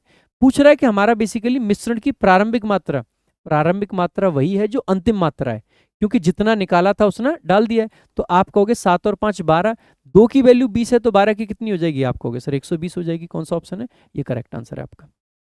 ठीक है, जब 2 की वैल्यू हमारी 20 है तो 7 और 5 12 की वैल्यू 10 गुना, ऑब्वियस ये बात है, 120 आपका करेक्ट आंसर है। कह रहा है कि भाई सिंप्लीफाई कीजिए। क्या करना है simplify? 1 plus cot square x plus 1 plus, देखो अगर आपको ट्रिग्नोमेट्री में कॉन्फिडेंस है पूरा पूरा, ये क्वेश्चन आपको डेफिनेटली करना चाहिए। अगर कॉन्फिडेंस नहीं है तो तुरंत छोड़ के भाग जाओ। ठीक है, ट्रिग्नोमेट्री में एक बार अपन देख लेते हैं करके क्या बनता है। ऑप्शंस पे भी नजर मार लेनी चाहिए, क्या वैल्यू पुट करें या नहीं। वैल्यू पुट करेंगे, सारे ऑप्शंस में रखना पड़ेगा, टाइम लग सकता है। ठीक है, तो अपन ऐसे ही चलते हैं ट्रेडिशनल मेथड से। 1 प्लस कॉट स्क्वायर एक्स आप जानते क्या होता है? कॉसेक स्क्वायर एक्स होता है। ठीक है, तो cosec square x divide by 1 plus tan square x दे रखा है, आप कहोगे सर इसको क्या बोल देंगे? सेक स्क्वायर एक्स होता है। ठीक है, ये आइडेंटिटी बेसिक है, ये पता होनी चाहिए। दूसरा ये वाला ब्रैकेट खत्म हो गया, इसमें क्या है? कॉस एक्स और कॉट एक्स। कॉट एक्स को क्या लिख सकते हैं? Cos x upon sine x. तो कॉस एक्स ये रहा, कॉस एक्स ये रहा, यानी कि आप ये कह दोगे सर इंटू में cos square x divide by sine x. सही है, डिवाइड में इसके भी क्या है? Cosec x plus cot x. तो कॉसेक एक्स को क्या लिख सकते हैं? 1 अपॉन साइन। इसको क्या लिख सकते हैं? Cos upon sine. तो आप कहोगे सर इसके डिवाइड में आ जाएगा 1 प्लस कॉस थीटा, मतलब cos x upon sine x. Sine x से साइन एक्स कट जाएगा। अब देखो इसको क्या लिख सकते हैं हम? इसको कॉसेक स्क्वायर एक्स को हम आसानी से लिख सकते हैं 1 अपॉन साइन स्क्वायर एक्स। ठीक है, 1 अपॉन साइन स्क्वायर एक्स, सही बात है। और इसको क्या लिख सकते हैं? 1 अपॉन कॉस स्क्वायर एक्स। तो कॉस ऊपर चला जाएगा, तो आप कहोगे cos square x upon sine square x, जिसको लिखा जा सकता है क्या? या तो आप लिख सकते हैं इसको कॉट स्क्वायर एक्स, और या फिर लिख सकते हैं 1 अपॉन टेन स्क्वायर एक्स, जो भी लिख सकते हैं। इसमें कॉट स्क्वायर एक्स है नहीं, ये ऑप्शन हमें हटा देना चाहिए। इसमें कॉट स्क्वायर एक्स है, इसको हम कर सकते हैं कंसीडर। इसमें कॉट स्क्वायर एक्स या टेन स्क्वायर एक्स, क्योंकि किसी से कटेगा ही नहीं, उधर कुछ ऐसा ही नहीं जो कटे, तो इसको हटा देना चाहिए। इसमें टेन स्क्वायर एक्स है, वो भी डिवाइड में है, यानी कि ये भी हमें ऑप्शन में रखना चाहिए। तो या तो ये होगा आंसर या फिर ये होगा, बट ये 1 माइनस कॉस एक्स और 1 प्लस कॉस एक्स, इस क्वेश्चन में भाई गलती है। अब गलती मैं क्यों कह रहा हूँ? क्योंकि जो हमारे पास में ये कॉस स्क्वायर एक्स डिवाइड में 1 प्लस कॉस एक्स आया है, इससे कभी भी मैं 1 माइनस कॉस एक्स पे नहीं पहुंच पाऊंगा, नहीं पहुंच पाऊंगा। अगर मैं sine square theta plus cos square theta की भी प्रॉपर्टी लगाता हूं तो वो स्क्वायर में वैल्यूज आएंगी, कभी भी 1 माइनस कॉस एक्स तो नहीं निकल के आ पाएगा। नीचे 1 प्लस कॉस एक्स है, ऊपर 1 माइनस कॉस एक्स है, नीचे 1 प्लस कॉस एक्स है, ऊपर कुछ नहीं है, यानी कि जो कॉस स्क्वायर एक्स है ना वो गलत वैल्यू आ रही है। इस सेंटेंस में जिस तरीके से जो एनालॉजी है इसको देखते हो, मेरे को जो लगता है ये गलत वैल्यू यहाँ पे इन्होंने या तो हमारी टीम ने गलती से प्रिंट कर दी है, या हो सकता है पंडित्स की टीम ने गलत प्रिंट कर दी हो। ये कायदे से होना चाहिए cosec x minus cot x. जैसे नीचे प्लस है, ऊपर क्या होगा? माइनस होगा। अगर नीचे प्लस है और ऊपर माइनस होगा तो इसका मतलब है जैसे नीचे क्या बना था 1 प्लस कॉस एक्स, तो ऊपर क्या बनेगा? 1 माइनस कॉस एक्स। और डिवाइड में बेसिकली क्योंकि साइन एक्स आएगा, इसके डिवाइड में साइन एक्स था ही, तो वो साइन एक्स से साइन एक्स कट जाएगा, 1 प्लस कॉस एक्स। अगर मैं इस वाले से देखता हूं, अब एक बार ऑप्शन देखना क्या बन रहे हैं। अब आप कहोगे सर ये वाला बन नहीं पाएगा क्योंकि ऊपर वाली वैल्यू खत्म हो गई है, तो इसको हम हटा देंगे। ये वाला देखो 1 माइनस कॉस एक्स है, जो कॉट स्क्वायर एक्स था उसको 1 अपॉन टेन स्क्वायर एक्स बना दिया, और नीचे ये भी आ गया। आप कहोगे सर यही करेक्ट आंसर है। तो इसमें भाई क्वेश्चन में गलती है। अगर गलती नहीं होती तो फिर क्वेश्चन हो जाता, अगर गलती है इसीलिए नहीं हो रहा था। ठीक है, तो ऐसा पॉसिबल ही नहीं है गलती ना हो, तो इसको ये होना पड़ेगा तभी ये आंसर आ सकता है, अदरवाइज नहीं आएगा। हो सकता है पंडित की टीम से गलती हो गई हो सकता है हमारे पीपीटी बनाने में गलती हो गई हो, जो भी हुआ होगा, लेकिन होगा इसकी वैल्यू ये कॉस एक्स कॉट एक्स नहीं आएगा, क्योंकि आप किसी भी सिचुएशन में कॉस स्क्वायर एक्स को खत्म नहीं कर सकते हो। दूसरा आप एक बात और समझिएगा, जब हम यहाँ पे कॉट स्क्वायर एक्स लिखते हैं तो इसका मतलब है ऊपर उसमें कॉस स्क्वायर एक्स होता है। ऑब्वियस सी बात है, ये ऊपर आ रहा था ना। इसको अगर हम लिख रहे थे चेंज करके तो हम इसको ऐसे ही तो लिखते लास्ट में कि cos square x divide by sine square x. अब वो मल्टीप्लाई कर रहे हैं तो कॉस की पावर 4 जा रही है, यानी कि यहाँ पे क्या हम 4 पावर की बात कर पा रहे हैं? किसी भी ऑप्शन में नहीं कर पा रहे हैं, नहीं कर पा रहे हैं। इसका मतलब है कि ये हमारा वैसे भी नहीं बन सकता था। क्वेश्चन, ठीक है। तो ये हमारा वैसे ही गलत हो जाता। अगला कह रहा है कि सिंप्लीफाई करो, अगर कॉन्फिडेंस है सिंप्लीफाई करो, नहीं तो आगे बढ़ जाओ, ठीक है, क्योंकि डिवाइड वगैरह भी कर रखा है। वैसे डिवाइड वगैरह बहुत आसान होते हैं, इनसे चीज़ें और कट जाती हैं। एक बार ही देख लेते हैं, अपन को तो करना ही है। तो भाई देखो ये डिवाइड बाई 3 है, यानी कि क्यूब रूट लेना पड़ेगा। ये 64 किसका क्यूब होता है? आप कहोगे सर 4 का क्यूब होता है, तो 4 की पावर 2 बन जाएगा। नीचे डिवाइड बाई 4 है, यानी कि ये बेसिकली 4 रूट लेना पड़ेगा। 4 रूट किसका बनता है? आप कहोगे सर 2 का बनेगा, तो ये बेसिकली इससे कट जाएगा। 25 बेसिकली स्क्वायर रूट लेना पड़ेगा, किसका होता है? 5 का होता है, तो ये 5 आ जाएगा। अब देखो नीचे 2 आया था और ऊपर 4 आया था, तो ऊपर के को भी हम 2 कर लें। आप कहोगे सर 2 करेंगे तो 4 की पावर 2 यानी कि 16, यानी कि आप कहोगे सर 2 की पावर 4। यहाँ पे 2 की पावर 3 है और वहाँ पे 4 है, काट के बेसिकली क्या बचेगा? सिर्फ 2। 5 की पावर 2 है और 5 की पावर 3 है, काट के क्या बचेगा? 5 की पावर 1। यानी कि आप कहोगे यहाँ से 10 प्लस 3/4, तो 10 प्लस 3/4 पहले से निकल के आ गया। दूसरे से क्या निकल के आएगा? भाई यहाँ पे डिवाइड बाई 2 है, यानी कि स्क्वायर रूट लेना पड़ेगा। इसका मतलब है कि आप आसानी से कह दोगे कि ये तो 3 का बना होगा, है ना, 3 की पावर 3। 27 क्यूब रूट किसका है? 3 का है, तो 3 की पावर 2, 3 की पावर 3 27 होता है, 3 की पावर 2 18 होता है, घटाएंगे 9 बचेगा। और नीचे नहीं घटाएंगे बेसिकली, ये 3 की पावर 9 नहीं 18 बचेगा एक्चुअली में। 3 की पावर 3 27 होता है, 3 की पावर 2 9 होता है, ठीक है, 18 कैसे बोल दिया, सो 9 होता है। तो आप कहोगे 27 में से 9 गए, 18 बचेगा, 18 डिवाइड बाई 9, आप कहोगे सर 2 यहाँ से आ जाएगा। इसको अगर करेंगे तो 10 चौके 40 और 3 43, तो 43 वाला जो ऑप्शन है, एक ये नहीं हो सकता, ये नहीं हो सकता, ये 43 है, ये 43 है। इसमें देखो 4 था, नीचे 2 आएगा, 4 और 2 8 हो जाएगा, मतलब 4 दूनी 8 हो जाएगा। ये आपका करेक्ट आंसर बनेगा, ठीक है। सो नाउ क्वेश्चन नंबर 24 एक बार देखेंगे। The mode of the following data is 12, find the value of x. 8 10 12 12 x. अब देखो जब भी ऐसा क्वेश्चन आए ना, इसको सॉल्व करने की जरूरत नहीं है। क्यों भाई? ये जो x है ना, ये मोड वाला नंबर ही हो सकता है, क्योंकि बाकी किसी को हम कुछ कह ही नहीं सकते। भाई मोड का मतलब है बहुलक, बहुलक का मतलब है जिसकी बहु ज्यादा हो, मतलब जिसकी संख्या ज्यादा हो यहाँ पे, ठीक है। तो आप कहोगे कि जिसकी संख्या मतलब जो जितनी बार ज्यादा आ रखा हो, तो 12 3 बार दिख रहा है हमें, 10 3 बार दिख रहा है हमें, तो 12 जो है बहुलक तभी हो सकता है जब x की जगह पे भी 12 हो। तो आप कहोगे सर 12 आंसर है। अच्छा 12 के अलावा ये कोई और आंसर हो नहीं सकता है। लॉजिकली आप सोच के देखोगे, मान लो 12 पहले से बहुलक है, पहले से 4 हैं, तो फिर तो ये 10 भी हो सकता था, फिर तो ये मतलब 10 नहीं हो सकता था, क्योंकि 10 हो जाता तो फिर बहुलक नहीं बचता वो। 10 के अलावा 18 हो जाता, 15 हो जाता, 8 हो जाता, 5 हो जाता, 3 हो जाता, 4 हो जाता, कुछ भी हो सकता है। अगर बहुलक वाला क्वेश्चन आता और ऐसी कोई टर्म पूछी जाए तो वही होगी जो बहुलक है, सिंपल सी बात है, ठीक है। अगला question, last question of mathematics, ठीक है। कह रहा है कि एक शॉपकीपर ने परचेज किए 30 कैलकुलेटर, कितने के लिए? 18,000 रुपए के लिए।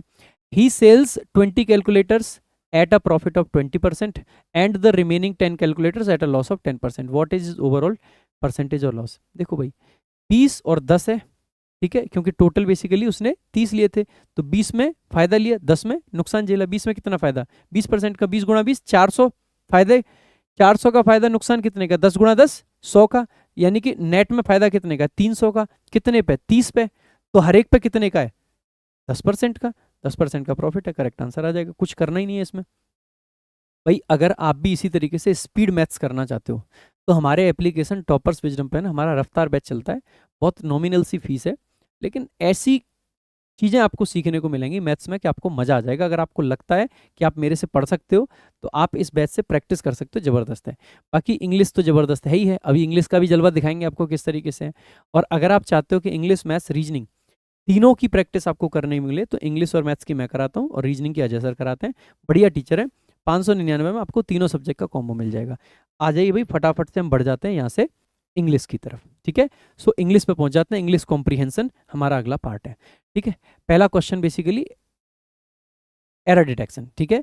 तो एक बारी सेंटेंस जब भी एरर डिटेक्शन का आता है तो पूरे सेंटेंस को हमें ब्रेक करते हुए चलना चाहिए। द सीनियर एनालिसिस सब्जेक्ट है, अलॉन्ग विथ आ गया ना 99% क्या 100% सब्जेक्ट वर्ब एग्रीमेंट का एरर होगा, ठीक है। सेवरल जूनियर एसोसिएट्स उसका ऑब्जेक्ट है, तो हैव का नहीं किसका यूज करेंगे भैया? सिंगुलर वर्ब हैज का यूज करेंगे, हैज प्लस वर्ब की थर्ड फॉर्म। सपोर्टेड, क्या सपोर्ट कर रहा है? The new policy. कब? बेसिकली तो ड्यूरिंग प्रेपोजिशन जिसका ऑब्जेक्ट है the recent annual board meeting, वो रिसेंटली ऐसा कर चुके हैं। हालांकि यहाँ पे पास्ट का इंडेफिनिट टेंस लगाना ज़्यादा बेहतर होता, क्योंकि ये पास्ट का एक इवेंट दे रखा है, और जब भी हम पास्ट का इवेंट दे देते हैं तो यहाँ पे अगर हम हैज भी ना लिखेंगे ना तो ज़्यादा अच्छा है। तो हम कहेंगे कि the senior analyst along with the several junior associates supported the new policy. कब सपोर्ट किया था? During the recent annual board meeting. हालांकि अगर हम ऐसा मान के चल रहे हैं कि मीटिंग का जो इफेक्ट है वो अब तक है, चीजें हैं, तो हम यहाँ पे हैज सपोर्टेड भी कह सकते हैं, लेकिन हैव तो डेफिनेटली गलत था। लेकिन बेस्ट आपका ऑप्शन कब होता है? ड्यूरिंग एक पास्ट के टाइम को दिखाता है, पास्ट के टाइम को दिखाता है, यानी कि इसमें बेस्ट होता है कि हम पास्ट का इंडेफिनिट टेंस लिखते हैं। हालांकि present perfect is still acceptable. ठीक है, अगला क्वेश्चन देखेंगे भाई। Identify the word that is correctly spelled. Proficiency तो गलत लग रहा है, कुछ ऐसे होता है ना प्रोफिशिएंसी। ठीक है, प्रोफिशिएंसी, आपकी प्रोफिशिएंसी क्या है? इंटरवीन, इंटरवीन यानी कि किसी में दखलंदाजी करना। ठीक है, इंटरवीन, ये होता है इंटरवीन। ठीक है, तो ये भी गलत है। मैक्सिम, मैक्सिम का मतलब होता है ना ऑक्सिम, मैक्सिम, कहावतें जो होती हैं। Pulpy, PULPY। ठीक है, ये होता है पल्पी, जो गूदेदार चीजें होती है ना, जिनमें गूदा होता है। पल्प वाला क्वेश्चन मैथ्स में भी तो कराते हैं हम लोग। ठीक है, अभी रिसेंटली मैंने रफ्तार बैच में कराया था वो वाला क्वेश्चन। देखो अगला, ये बेसिकली फ्रेजल वर्ब पे बेस्ड लग रहा है। Supporters often get dash by, ये तो ये क्या बोलते हैं, गेट कैरिड अवे, तो आपने कितनी बार सुना होगा, सपोर्टर्स अक्सर बह जाते हैं, भावनाओं में बह जाना। तो कैरिड अवे आपका करेक्ट आंसर होता है भाई, इसमें ध्यान रखेंगे। सारे फ्रेजल वर्ब समझा देता हूँ। सपोर्टर्स आपका सब्जेक्ट है, ऑफन आपकी वर्ब है, मतलब ऑफन आपका एडवर्ब है, गेट आपकी वर्ब है। गेट के बाद में जनरली एडजेक्टिव फॉर्म आती है, यानी कि वर्ब की थर्ड फॉर्म पार्टिसिपल फॉर्म आ जाती है। बाई है यानी कि पैसिव स्ट्रक्चर है ना, तो किस चीज से? Massive seasonal discounts and by unnecessary items, बहुत सारे अननेसेसरी आइटम्स खरीद लेते हैं। कैरिड ऑफ का मतलब होता है किसी चीज में सक्सेसफुल होना, खास करके काफी एफर्ट के बाद में। कैरिड ऑन का मतलब होता है बेसिकली किसी चीज को कैरी ऑन जब हम करते हैं तो इसका मतलब होता है किसी को कंटिन्यू कर रहे हैं। और कैरी आउट करने का मतलब होता है किसी चीज को परफॉर्म करना, कोई एक्शन जब परफॉर्म करते हैं कैरी आउट करते हैं। ठीक है, तो आप कहोगे सर ये तीन तो नहीं बन सकते थे, नहीं बन सकते थे, तो एक ही ऑप्शन था आपका, यही बन जाता करेक्ट आंसर। ठीक है, सो कैरिड अवे। कैरिड अवे का मतलब होता है भावनाओं में बह जाना, और गेट के साथ कैरिड अवे ही आता है आपका। गेट देखते ही आपको आंसर मार्क कर देना चाहिए था। ठीक है, अगला, तो ये तो सेंटेंस इंप्रूवमेंट लग रहा है, तो एक बार पढ़ लेते हैं। The guard watched the shepherd and his sheep who were crossing. अब जैसे ही देखोगे द गार्ड सेंटेंस का सब्जेक्ट है, वॉच्ड आपकी वर्ब है, द शेफर्ड आपका क्या है, जो भेड़ चराने वाला बंदा होता है उसको बोलते हैं, एंड हिज शीप। अब ये एनिमल है और ये ह्यूमन है। जब भी अगर आपको रिलेटिव क्लॉज के मतलब रिलेटिव प्रोनाउन के एंटीसीडेंट में ह्यूमन प्लस एनिमल दिखे, या एनिमल प्लस कोई और चीज दिखे, या ह्यूमन प्लस कोई वस्तु दिखे, तो ऐसे केस में देखो यहाँ पे हम विच नहीं लगा सकते क्योंकि सेफर्ड के हिसाब से गलत हो जाएगा। यहाँ पे हम हुम नहीं लगा सकते क्योंकि हुम तो ऑब्जेक्ट है आपका। हम यहाँ पे विच नहीं लगा सकते थे क्योंकि सेफर्ड के हिसाब से गलत था, और हु नहीं लगा सकते थे क्योंकि वह आपका बेसिकली सीप के हिसाब से गलत हो जाता। आप कहोगे सर दैट के हिसाब से आ सकता था, यही करेक्ट आंसर है। तो हु क्यों गलत था? क्योंकि सीप के हिसाब से गलत था।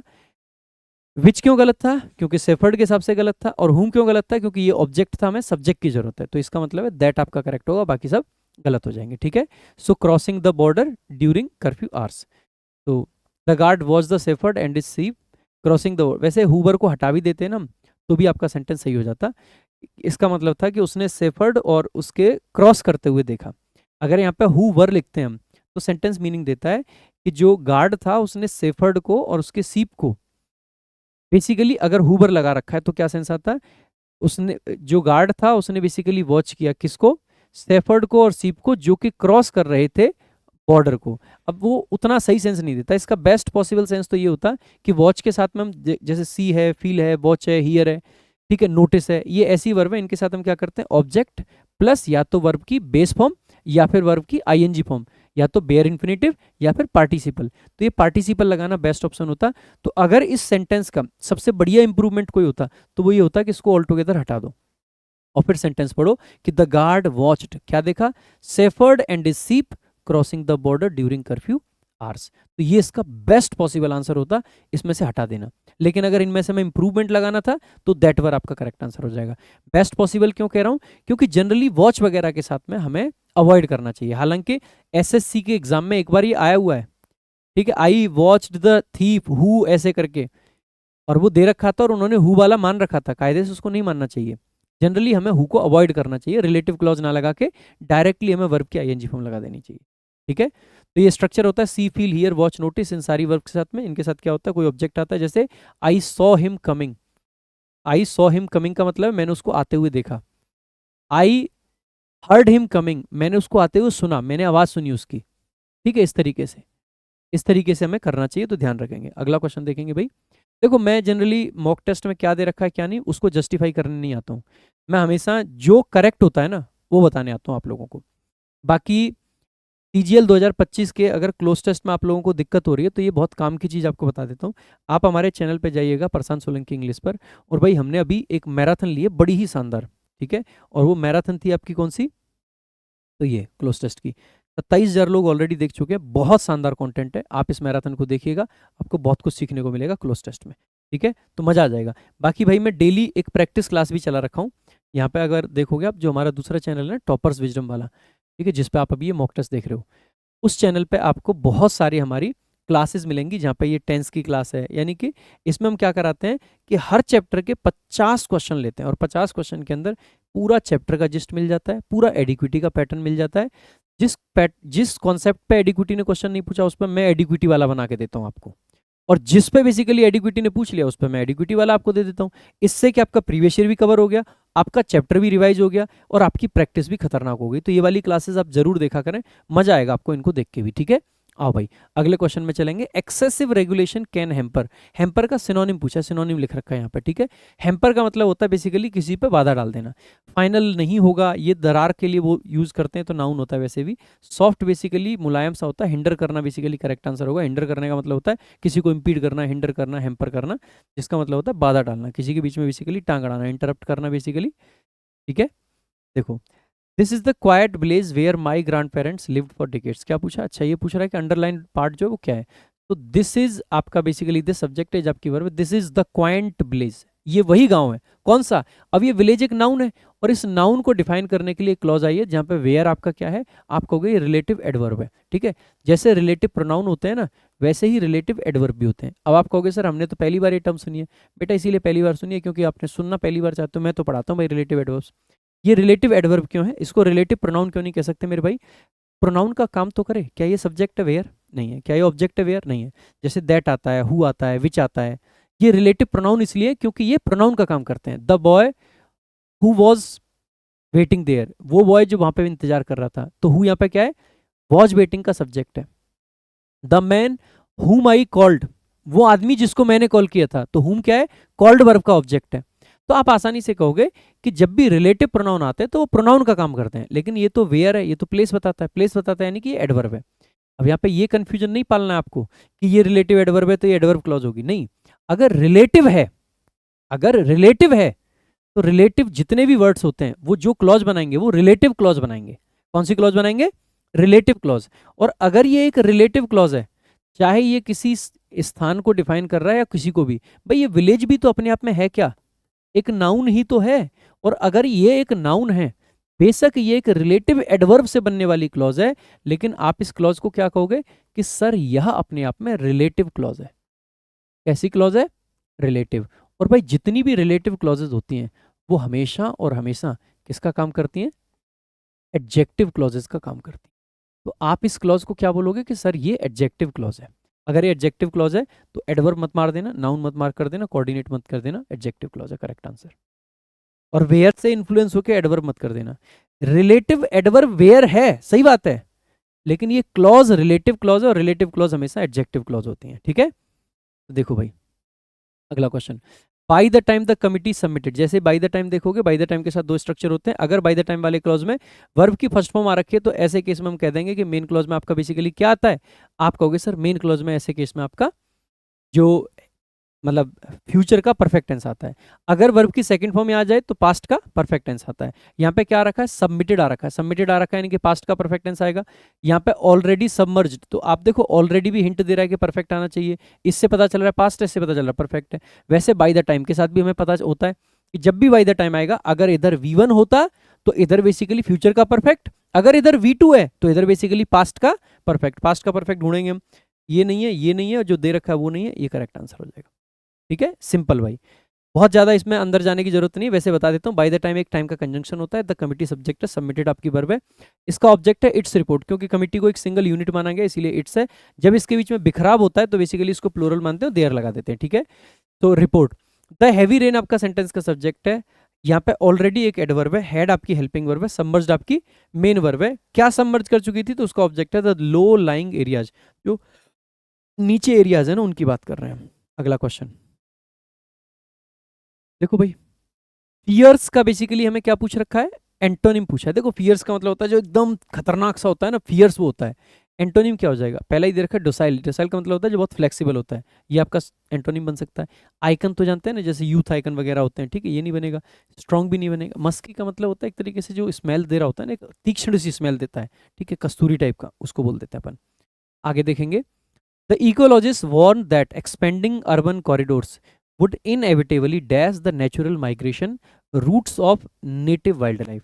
कहा गया है कि इकोलॉजिस्ट ऐसी वार्निंग देते हैं कि अगर हम एक्सपेंड करेंगे अर्बन कॉरिडोर्स को, तो ये देखो वार्निंग दी जा रही है, तो नेचुरल माइग्रेशन खत्म होने की वार्निंग देंगे या बढ़ने की, सिंपल। भाई अगर जो इकोलॉजिस्ट हैं वो वार्निंग दे रहे हैं, तो कोई नेचुरल चीज खत्म होती है उसकी वार्निंग आएगी या बढ़ने की आएगी, खत्म होने की, कम होने की, ऑब्वियस सी बात है, कम होने की बात है। प्रोलिफेरेट का मतलब होता है फैलना, ये नहीं बन सकता है।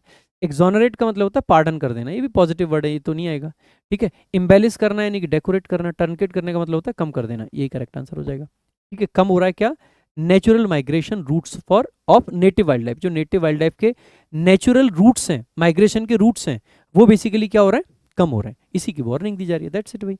अगला क्वेश्चन देखेंगे। अगला आपका जो ईडियम है बेसिकली बियॉन्ड द पेल, उसका मीनिंग पूछा है। बियॉन्ड द पेल का मतलब होता है कोई भी चीज जो इररेलेवेंट हो, जो बिसाइड द पॉइंट हो, बिसाइड द पॉइंट कह लो या बियॉन्ड द पेल कह लो, बात एक ही होती है। तो अनरीजनेबल कह सकते हैं, अनएक्सेप्टेबल कह सकते हैं, ठीक है, इरेशनल कह सकते हैं। एक दे रखा है टू विन अग्रेसिवली, इसके लिए कुछ ईडियम्स बता सकते हैं आप लोग, बताओ कमेंट बॉक्स में। देखो एक तो एक कह सकते हैं टू विन हैंड्स डाउन, इसका मतलब क्या होता है कि किसी को एकदम, मतलब ये मार्जिन को दिखाता है जनरली, कि पूरे तरीके से हरा दिया किसी को। वैसे जो फियर्सली या एग्रेसिव विक्ट्री को दिखाने के लिए ना, इसके लिए होता है टू टेक नो प्रिजनर्स।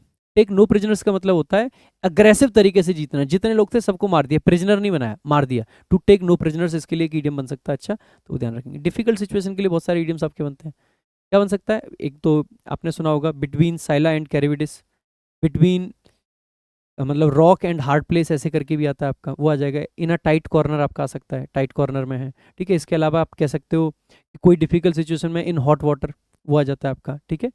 एक ईडियम होता है to fish in travelled waters, वो अलग होता है। ट्रेवल्ड वाटर का मतलब होता है कि बेसिकली किसी की जो मुश्किलें हैं ना उसका फायदा उठाना। एक ईडियम होता है आपका फिश आउट ऑफ वाटर, जिसका मतलब होता है बेसिकली कि डिफिकल्ट सिचुएशन में होना या अनकंफर्टेबल सिचुएशन में होना, ठीक है। तो फिश आउट ऑफ वाटर अलग है, और फिश इन ट्रबल्ड वाटर आपका अलग है, ठीक है। अगला be very angry in frustration, frustration होती है तो इसके लिए तो बहुत है, सी रेड, गुस्से में आ जाना, ठीक है। तो throw caution to the wind, basically एकदम से रिस्क उठा लेना, गुस्से में आ जाना, ठीक है। Hit the roof, hit the wall, ये सब भी गुस्से के लिए ही आते हैं, ठीक है। Angry, to become suddenly angry, है ना, तो इसके लिए सब आते हैं। अगला देखेंगे, नेक्स्ट आपका क्या, identify the segment in the sentence that contains grammatical error. तो ग्रामेटिकल एरर है, so the committee recommended, the committee sentence का सब्जेक्ट है, रिकमेंडेड आपका आ गया। अब आगे दैट क्लॉज है, जब भी रिकमेंडेड के साथ दैट क्लॉज आ रही है और लंबा सा सेंटेंस हो, समझ जाना सब्जेक्टिव मूड का क्वेश्चन है। और ये सब चीज़ें एक्चुअली ऐसा नहीं है कि इनमें से कुछ देख के बता रहा हूँ मैं, जो हम अपने सीजीएल का प्रैक्टिस बैच है ना उसमें भी ये सब चीज़ें बताता हूँ मैं।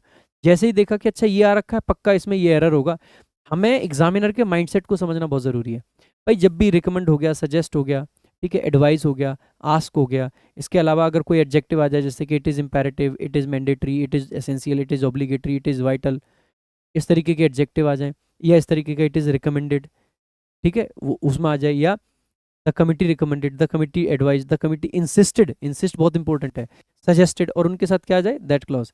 तो ऐसे केस में आता है present subjective mood. Present subjective mood में क्या करते हैं हम, दो स्ट्रक्चर यूज कर सकते हैं, या तो वर्ब की बेस फॉर्म, या फिर शुड के साथ में वर्ब की फर्स्ट फॉर्म। तो आप देख लीजिएगा, तो दैट द म्युनिसिपल कमिश्नर, ये सब्जेक्ट है। आगे इंप्लीमेंट्स लिख रखा है, बेटा इंप्लीमेंट्स बेस फॉर्म नहीं है, बेस फॉर्म कर दीजिए, बी पार्ट में एरर हो जाएगा। क्या इंप्लीमेंट करना है उसको, the revised traffic management regulations, immediately ऐसा करें। क्यों ऐसा करना है, पर्पज बताने के लिए, 2+V1 to reduce what, peak hour congestion, जो पीक आवर का कंजेशन होता है, जाम लगता है, across the central business district, ठीक है। तो आपको बाकी सब सही था, बी पार्ट में आपका एरर था, ठीक है। सब्जेक्टिव मूड का क्वेश्चन है, बहुत कॉमन है, मैंने पूरा करा रखा है कई जगह पे। The commanding officer strictly forward, देखो अगर मूड के क्वेश्चंस में आपको डाउट रहता है तो मैंने रिसेंटली सब्जेक्टिव मूड कराया है, उसको आप देख सकते हैं।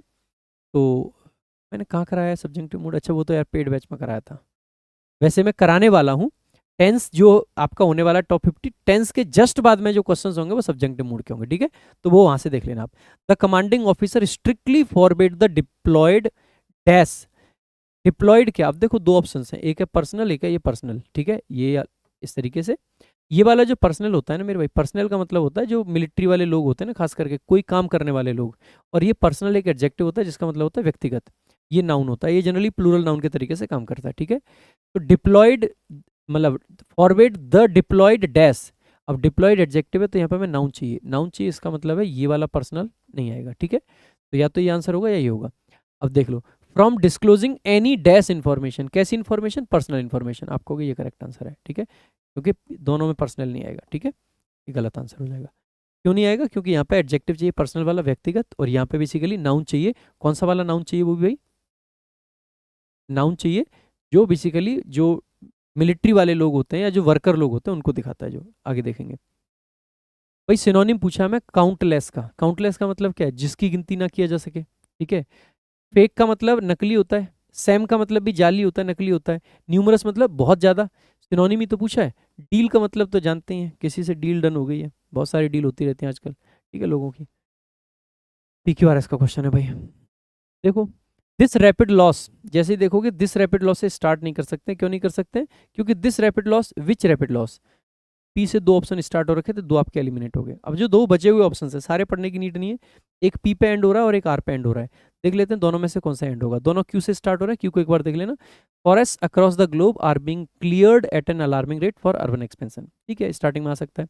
कॉन्सिक्वेंटली यहाँ पे दे रखा है आर में, कॉन्सिक्वेंटली क्या दिखाता है, किसी चीज के रिजल्ट को दिखाता है, और अगर कोई चीज किसी के रिजल्ट को दिखाती है संभावना के लास्ट में आए तो पूरे चांसेस है कि ए ऑप्शन आंसर होगा। फिर भी हमें पी को और आर को एक बार कंपेयर कर लेना चाहिए, ठीक है। आप कहोगे पी क्या कह रहा है, this rapid loss of natural canopy. अब देखो दिस रैपिड लॉस यानी कि ये जो पी जहां आएगा इससे जस्ट पहले वाले सेंटेंस में रैपिड लॉस की बात करी गई है, ठीक है। ये जो फॉरेस्ट है across the globe are being cleared at an alarming rate, ये वही तो रैपिड लॉस की हम बात कर रहे हैं, वही रैपिड लॉस की बात कर रहे हैं। इसका मतलब है पी जो है वो क्यू के बाद आएगा, ना कि लास्ट में। ये गलत हो जाएगा आपका, ये ऑप्शन आपका करेक्ट आंसर है, ठीक है। तो सिंपल क्वेश्चन था, क्वाइट सिंपल, पूरे सेंटेंसेस पढ़ने की नीड ही नहीं थी हमें। अगला क्वेश्चन हमसे कह रहा है, ये क्या है भाई, PQRS तो नहीं लगा, अच्छा अच्छा वॉइस है, voice. The municipal corporation has been repairing. अब देखो प्रेजेंट का परफेक्ट कॉन्टिन्यूस दे रखा है, अगर 2025 से पहले पूछते तो हम कहते हैं कि नो पैसिव, लेकिन 2025 के एग्जाम में एसएससी ने इतने सारे परफेक्ट कॉन्टिन्यूस पूछे कि उसके बाद हम कहते हैं कि लो पैसिव, ठीक है, तो इस तरीके से ही कहते हैं।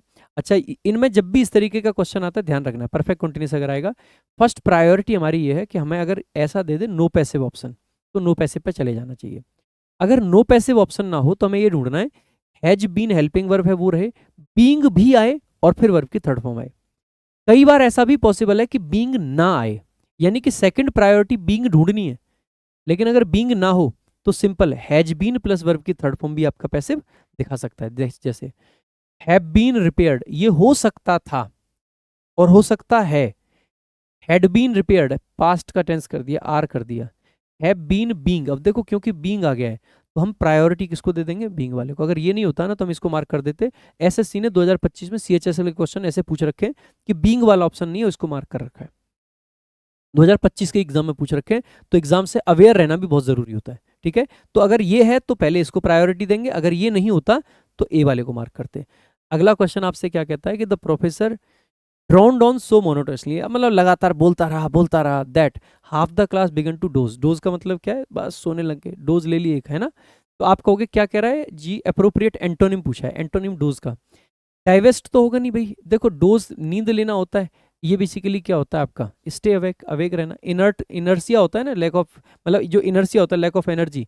और बेसिकली पायस का मतलब क्या होता है, पवित्र, ठीक है। आगे नेक्स्ट आपका क्या है, ये है आपका बेसिकली नरेशन का question. The inspector said to the witness, inspector ने विटनेस से कहा did you see anyone leaving the building last night. अब देखो एक तो क्वेश्चन है, क्वेश्चन है तो भाई दैट आपका नहीं आना चाहिए, ठीक है। यहाँ पे दैट दिखाई दे रहा है, इसको हटा देना भाई, ठीक है। अच्छा डिड यू सी है यानी कि पास्ट का इंडेफिनिट टेंस है, और लास्ट नाइट है, लास्ट नाइट को द प्रीवियस नाइट करना है, the previous night, the previous night, last night, ये ऑप्शन हट जाएगा, ठीक है। डिड यू सी को हमें हेड सीन करना है, यहाँ पे 100 रख दिया है, ये गलत हो जाएगा, हेड सीन कर रखा है, ये सही आंसर हो जाएगा, B is the correct answer. Simple ऐसे ही एलिमिनेट करना इस तरीके से देख के, ठीक है।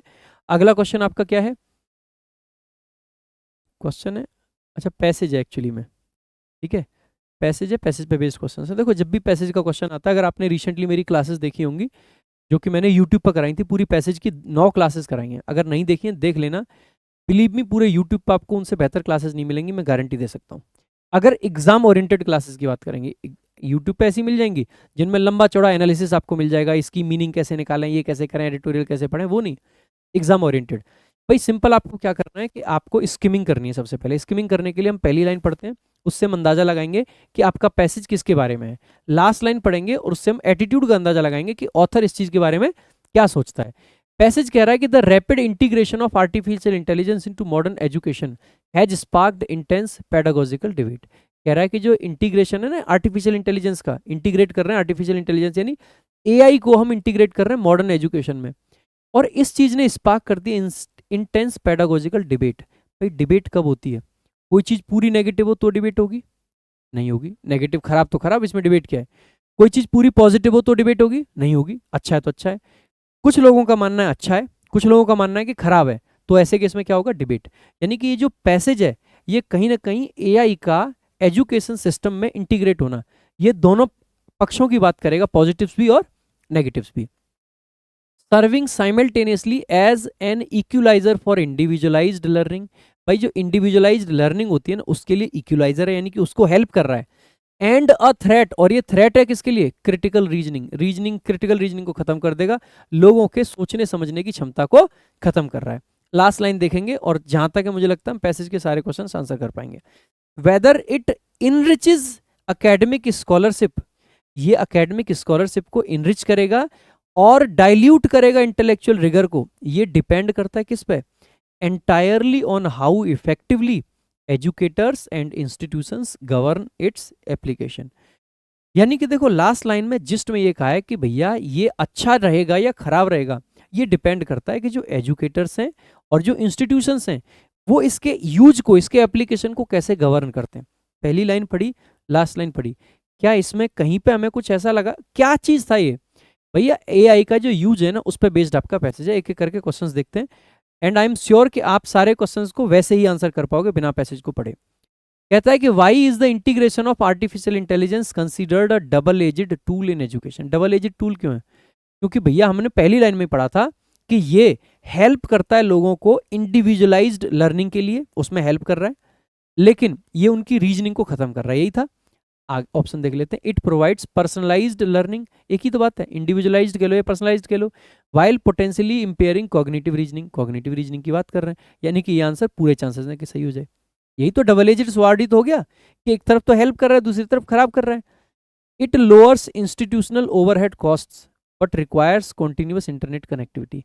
एकदम वाहियात सा ऑप्शन है। इंटरनेट किसके पास नहीं है आज की डेट में, और इंटरनेट कनेक्टिविटी चाहिए इसलिए डबल एजेड हो जाएगा? कतई नहीं, ये गलत है भाई। It enhances visual comprehension while diminishing verbal communication skills. ये हो तो सकता है, लेकिन क्या पैसेज में ऐसा थ्रेट था कि वर्बल कम्युनिकेशन कम होगा? नहीं, वो कह रहा था, रीजनिंग की बात कर रहे थे, पहले लाइन थी, ये गलत हो जाएगा।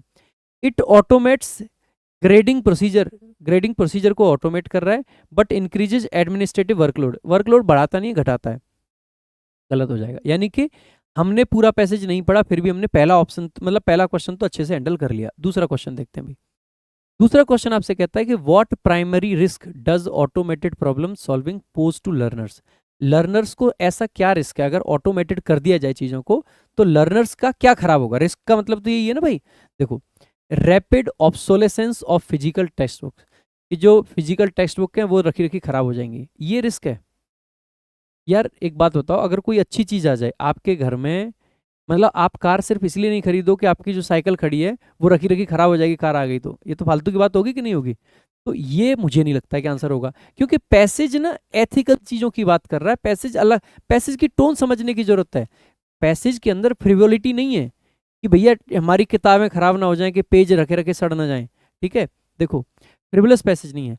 Entropy of foundational analytical skills, analytical skills कहो, एनालिटिकल रीजनिंग कहो, वही तो कम हो रही है।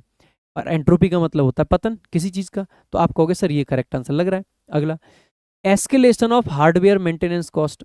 कॉस्ट की बात ही नहीं है, पैसेज कॉस्ट के बारे में ही नहीं है।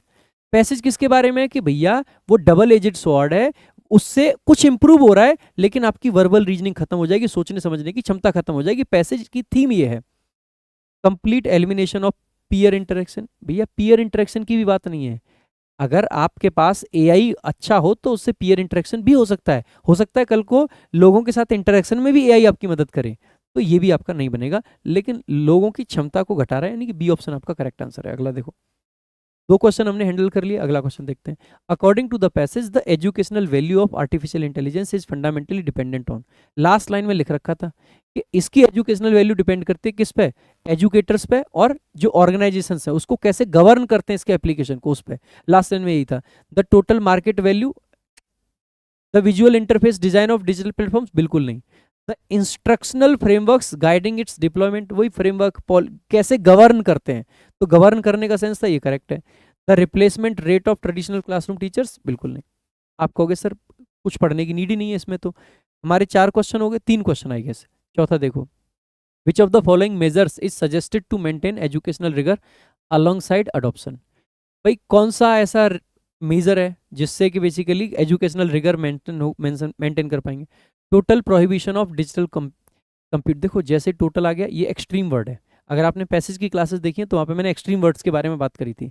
एक्सट्रीम वर्ड्स है, टोटल प्रोहिबिशन कर ही नहीं सकते हो आप आज की डेट में। कंप्यूटर बैन कर दें, नहीं ना, नहीं करेंगे। जब अमेरिका एआई यूज करे और इंडिया में इसलिए एआई को बैन कर दें कि यार इससे बच्चे बिगड़ रहे हैं, तो ये तो फालतू की बात हो जाएगी। कंप्लीट, भैया अगेन वंस अगेन, ठीक है। कंप्लीट वाला क्या हो गया, जैसे ही कंप्लीट को पढ़ूंगा, ये आपका क्या है, एक्सट्रीम वर्ड है, एक्सट्रीम वर्ड है तो गलत हो जाएगा। So decentralization of institutional curricula, बिल्कुल नहीं। Universal adoption of unmonitored education methods, अब यूनिवर्सल क्या हर जगह कोई काम करना है, अगेन कैसा है, एक्सट्रीम वर्ड है। Ethical oversight and manual critical inquiry, यही आपका करेक्ट आंसर है, यही सही हो जाएगा। ये तो तीन ऑप्शन तो एक्सट्रीम वर्ड की वजह से गलत हो जा रहे थे। आप अगर सोच रहे हो कि सर ये सब कैसे कर रहे हैं, तो मैं एक बार फिर से कहूंगा कि मेरी एक बार जो क्लासेज हैं पैसेज वाली वो देख लेना भैया। क्वेश्चन नंबर 47 कहता है कि which title best reflects the central theme of the passage. Central theme क्या है, complete obsolescence of traditional schooling. भैया ये पैसेज स्कूलिंग के लिए नहीं था, एआई का स्कूलिंग में जो यूज है उसके लिए था। Balancing AI innovation and educational rigour, सही तो बात है, बैलेंस ही तो था, पैसेज के अंदर ही पूरा बैलेंस की चर्चा हो रही है, very much possible. Economic ramification of, economic की तो बात ही नहीं थी, ये एआई के एथिकल यूसेज की बात है।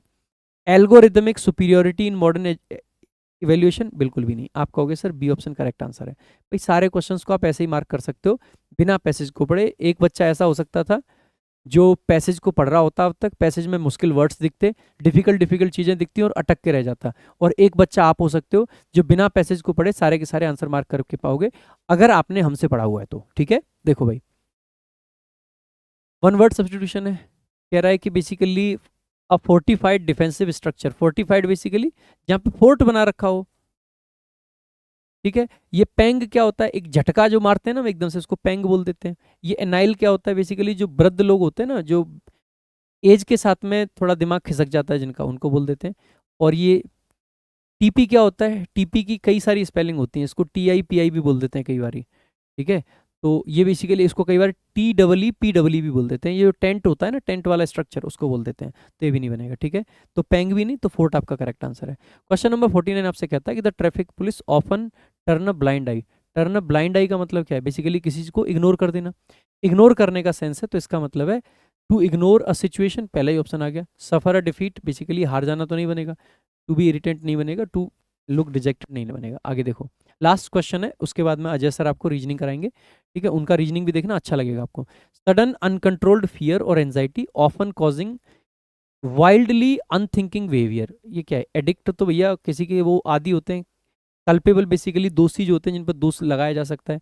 पैनिक करना मान जाओगे। एपिडेमिक क्या है, जो बीमारी होती है, महामारी फैलती है, वो होती है। वंस अगेन भाई, अगर आप चाहते हो कि बढ़िया से इंग्लिश ऐसे ही आपको पढ़ी जाए, तो आप भैया 699 रुपये में हमारा VOD बैच ले सकते हैं, मेंस की तैयारी करवा देंगे इसमें बढ़िया से, ठीक है। तो आप VOD बैच से पढ़ाई कर सकते हैं, शानदार बैच है, जबरदस्त कंटेंट है, मजा आ जाएगा आपको पढ़ाई करके। बाकी भाई यहाँ से अब लॉजिकल रीजनिंग की बात करेंगे, जिसको अजय सर संभालेंगे, ठीक है। तो एक बार देखना, मजा आएगा आपको पढ़ के लॉजिकल रीजनिंग।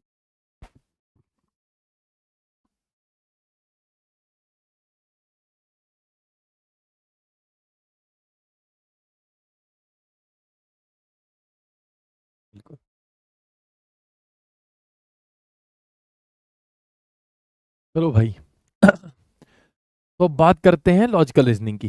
ठीक है, एक चीज याद रखिएगा, हम जो रीजनिंग को सॉल्व करेंगे वो दो स्टेप पे सॉल्व करेंगे। एक तो हम स्टेप पे सॉल्व करेंगे रीजनिंग को मेरे भाई फर्स्ट स्टेप पे, और हम रीजनिंग को सॉल्व करेंगे सेकंड स्टेप पे। दो स्टेप पे हम रीजनिंग को सॉल्व करेंगे। पहले स्टेप पे जो बेसिकली आप क्वेश्चन को सॉल्व करोगे, आपने 5 सेकंड क्वेश्चन को देखा, और 5 सेकंड के अंदर 10 सेकंड के अंदर अगर आपको ऐसा लग रहा है कि क्वेश्चन सॉल्व हो सकता है, तो उसको आप फर्स्ट अटेम्प्ट में चेक करो। और अगर आपको थोड़ा सा भी ऐसा लग सकता है कि ये क्वेश्चन टाइम कंज्यूमिंग है या इस क्वेश्चन कैलकुलेटिव है, फंस सकते हो, तो उसको मार्क एज रिव्यू करके छोड़ के सेकंड अटेम्प्ट में जब हम लौटेंगे, तब जो बचे हुए क्वेश्चंस होंगे उनको हम किस में करेंगे, तो उनको हम करेंगे सेकंड अटेम्प्ट में। और फर्स्ट अटेम्प्ट में किसको करेंगे, जिसको देखा, क्वेश्चन लगा, क्विकली सॉल्व हो गया। और इस वीडियो के अंदर मैं ट्राई करूंगा कि जो अपनी तरफ से बेस्ट अप्रोच आपको दे सकता हूं, क्वेश्चन को देखा, सॉल्व किया। क्योंकि रीजनिंग के क्वेश्चंस को 15 मिनट के अंदर आपको 25 क्वेश्चंस करने, बेसिकली आप बहुत अच्छे से कर सकते हो। ठीक है, और टाइम जो बचेगा उसमें आप एक बार चेक भी कर सकते हो, कहीं कोई दिक्कत नहीं आएगी। तो आ जाओ भाई, अब क्वेश्चन की शुरुआत करते हैं। पहला क्वेश्चन जैसा आपने देखा, तो पहले क्वेश्चन को देख के आपको लगा कि ये ब्लड रिलेशन का क्वेश्चन है, और ब्लड रिलेशन में भी ये जो क्वेश्चन है वो बेसिकली किसका है मेरे भाई, पॉइंट बेस्ड रिलेशनशिप का, इशारा संबंधी प्रश्न का। तो क्वेश्चन में कहीं कोई दिक्कत नहीं आएगी, इसको आप कर सकते हो। क्वेश्चन क्या कह रहा है कि रोहन की जो माँ है वो सुमन के पिता की इकलौती बेटी है। रोहन की माँ सुमन के पिता की इकलौती बेटी है। रोहन की जो माँ है वो सुमन के पिता की इकलौती बेटी, और सुमन के पिता की इकलौती बेटी सुमन खुद होगी। इसका मतलब रोहन की माँ कौन होगी, सुमन होगी। यहां तक क्लियर हो गया। फिर इसके बाद कह रहा है हरि सुमन के पति हैं, तो सुमन के पति कौन है, हरि है। और अगर हरि हस्बैंड है तो मेल होंगे। अब क्या कह रहा है कि हरि का रोहन से क्या रिश्ता है, आपको बताना है हरि का किससे, रोहन से, तो वो उसके कौन कहलाएंगे, फादर कहलाएंगे। Option number B is the correct answer. और अगर आप मेरे भाई चाहो ना, तो आप इस क्वेश्चन को देख के भी सॉल्व कर सकते हो। कैसे देख के सॉल्व करोगे कि रोहन की माँ सुमन के पति की रोहन की जो माँ है वो सुमन के पिता की इकलौती बेटी है। भैया सुमन के पिता की इकलौती बेटी सुमन खुद होगी, इसका मतलब रोहन की माँ होगी कौन, सुमन। और सुमन के जो हस्बैंड है वो कौन है, हरि है। तो सुमन के हस्बैंड कौन, हरि, और वो कौन है, रोहन की माँ है। तो आपको किससे बताना है, रोहन से बताना है। तो जब आप रोहन से बताओगे तो रोहन के कौन होंगे, फादर होंगे, ऑब्वियस सी बात है। चलो आ जाओ सेकंड क्वेश्चन में। अब सेकंड क्वेश्चन जैसे आपने देखा कोडिंग डिकोडिंग का, तो कोडिंग डिकोडिंग में कई टाइप से क्वेश्चन आते हैं। जैसे क्वेश्चन देखो, in a code language season is coded as 9। Season को क्या लिख रहा है, 9 लिख रहा है। अब देखो जब आप इसके नंबर ऑफ लेटर को काउंट करोगे, तो इसमें नंबर ऑफ लेटर कितने हैं, 3 3 6 है। अब 6 को अगर वो 9 कोड कर रहा है, 6 को अगर वो 9 कोड कर रहा है, इसका मतलब कैसे कर सकता है भाई, 6 में अगर वो 3 ऐड करेगा तो भी 9 होगा। तो ऐसे ही अगर आप यहाँ बास्केट में देखोगे, तो बास्केट में क्या है, 6 लेटर है, लेकिन 6 में 2 ऐड करके 8 लिख रहा है। सीजन में 6 लेटर है, 6 में 3 जोड़ के 9 लिख रहा है। और बास्केट में भी 6 लेटर है, 6 में 2 लिख के, 6 में 2 ऐड करके 8 कर रहा है। ऐसा क्यों कर रहा है, ऐसा इसलिए कर रहा है क्योंकि सीजन में जो नंबर ऑफ बॉवेल है, वो कितने हैं, बॉवेल ऑफ 3 है। लेकिन बास्केट में जो नंबर ऑफ बॉवेल हैं वो कितने हैं, 2 हैं। इसका मतलब number of letter plus number of vowel. तो ऐसे ही अगर आप यहां देखोगे पार्डन में, तो इसमें कितने लेटर हैं, 6, और बॉवेल कितने हैं, तो बॉवेल है 2। इसका मतलब इसका कोडिंग क्या होगी, 8 होगी। Please correct answer. आपको क्वेश्चन बेसिकली पढ़ना है, ये सोचना है कि फर्स्ट अटेम्प्ट में आप क्लियर कर पा रहे हो। मतलब ऐसे क्वेश्चंस में अगर आपको थोड़ा सा भी लगे कि आप अटक सकते हो, सेकंड बारी में देख लेंगे। नेक्स्ट क्वेश्चन में देखो क्या कह रहा है क्वेश्चन, कि आपको अब ये पूरा नहीं पढ़ना है, सिर्फ आपको ये देखना है कि लेटर सीरीज का क्वेश्चन है, तो तुरंत आपका दिमाग क्लिक करना चाहिए कि इस क्वेश्चन मार्क की जगह पे क्या आएगा। और इसको आप फर्स्ट अटेम्प्ट में ही कर सकते हो। कैसे कर सकते हो, देखो क्वेश्चन क्या कह रहा है, एक्स सी जे एस डी, आगे क्वेश्चन मार्क। एक तो आपको लेटर को देख के कोडिंग आपके दिमाग में तुरंत आनी चाहिए। तो जैसे ही अगर आप चाहो तो लिख लो, वैसे कोई जरूरत है नहीं। अब देखो यहां पे 23 में क्या ऐड करेगा कि 3 आएगा, आपको नहीं पता है। तो फिर आपको यह भी पता होना चाहिए कि सी की कोडिंग 3 की जगह पे 29 भी होती है। ऐसे ही तो 23 में कितना ऐड किया है, 5 ऐड किया है। यहाँ कितना ऐड किया है 7 ऐड किया है, यहाँ कितना ऐड किया है 9, और फिर आपको नहीं पता तो इसकी कोडिंग 30 भी होती है। ये 30 और 29 कैसे मैंने लिखा, 26 ऐड करके। जब भी 26 से आगे आपको कोडिंग करनी हो, जैसे मैं सी कह रहा हूं तो 3 है, इसका मतलब 26 + 3 कितना होगा, 29 होगा, ऑब्वियस सी बात है। तो यहाँ कितना ऐड कर रहा है 11, तो 5 7 9 11, आगे हम कितना ऐड करेंगे 13 ऐड करेंगे, और 13 4 17 मतलब Q. Option number C is the correct answer. ठीक है, तो ये भी जो क्वेश्चन था ये फर्स्ट अटेम्प्ट में ही करने लायक था। आगे चलते हैं, नेक्स्ट क्वेश्चन पढ़िए। अब जो नेक्स्ट क्वेश्चन है वो एनालॉजी का है। एनालॉजी के क्वेश्चन फर्स्ट अटेम्प्ट में अगर आप नहीं कर पा रहे हो तो आप इसको सेकंड अटेम्प्ट के लिए छोड़ सकते हो। लेकिन अगर आपको देख के ऐसा लगता है जैसे 81 जो है 81 जो है वो स्क्वायर है, लेकिन बाकी सारे नंबर स्क्वायर नहीं है, इसका मतलब ये लॉजिक नहीं है, तो फिर आप बेसिक से अगर करना चाहो तो 63 में कितना ऐड किया है 18 ऐड किया है।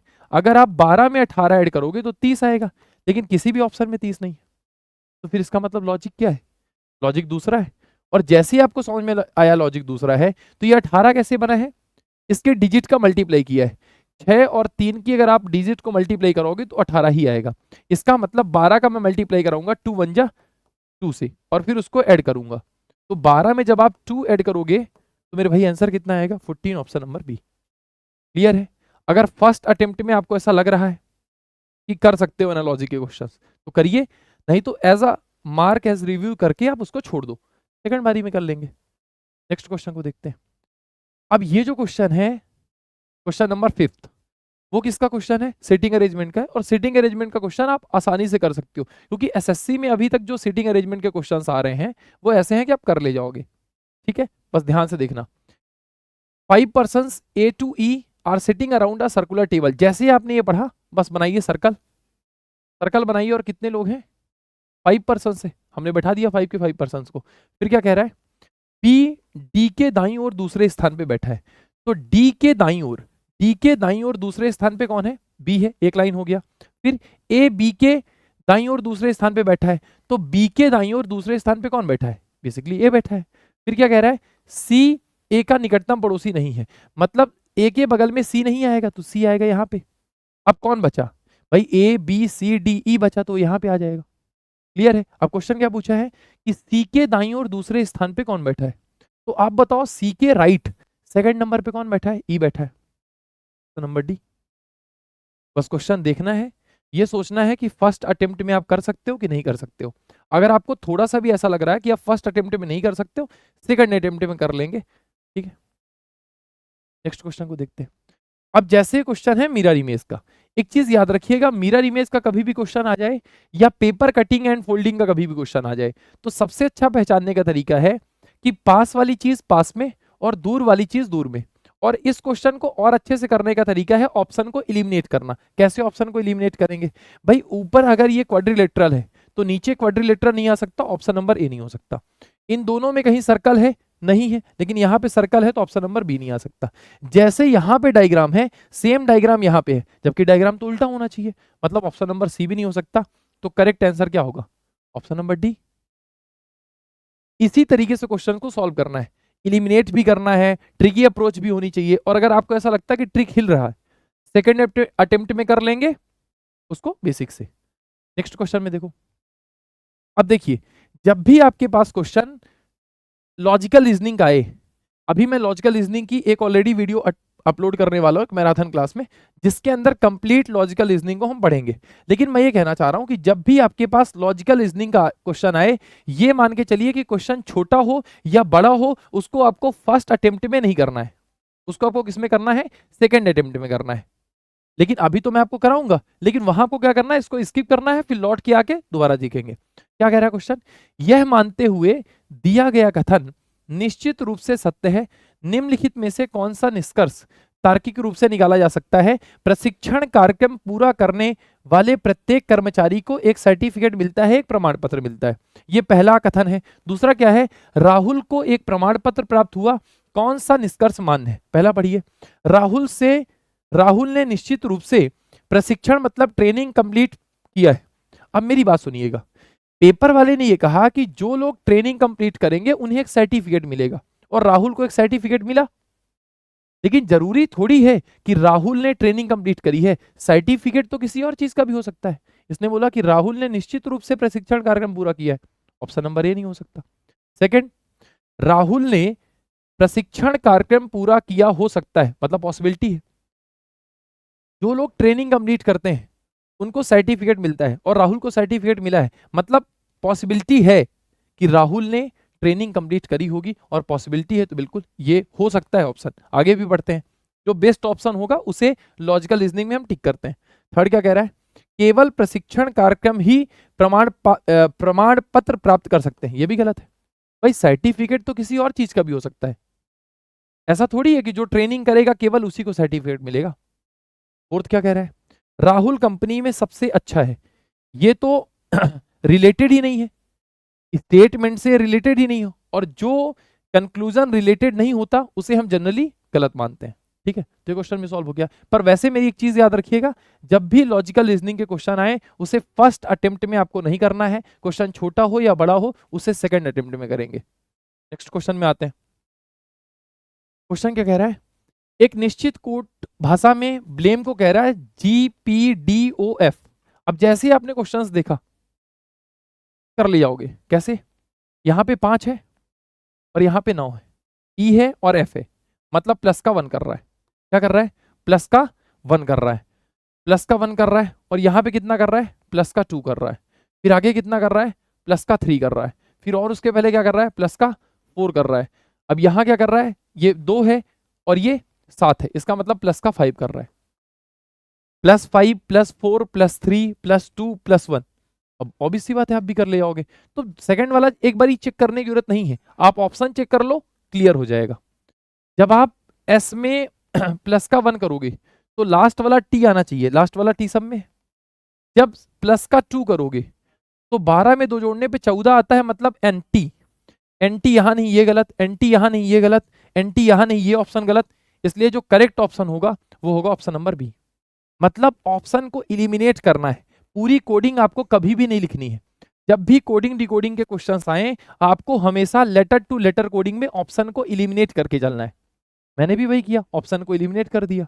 ठीक है, चलो नेक्स्ट क्वेश्चन में आते हैं।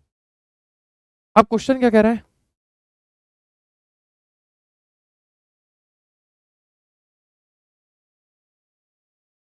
ये है 301 आगे क्वेश्चन मार्क।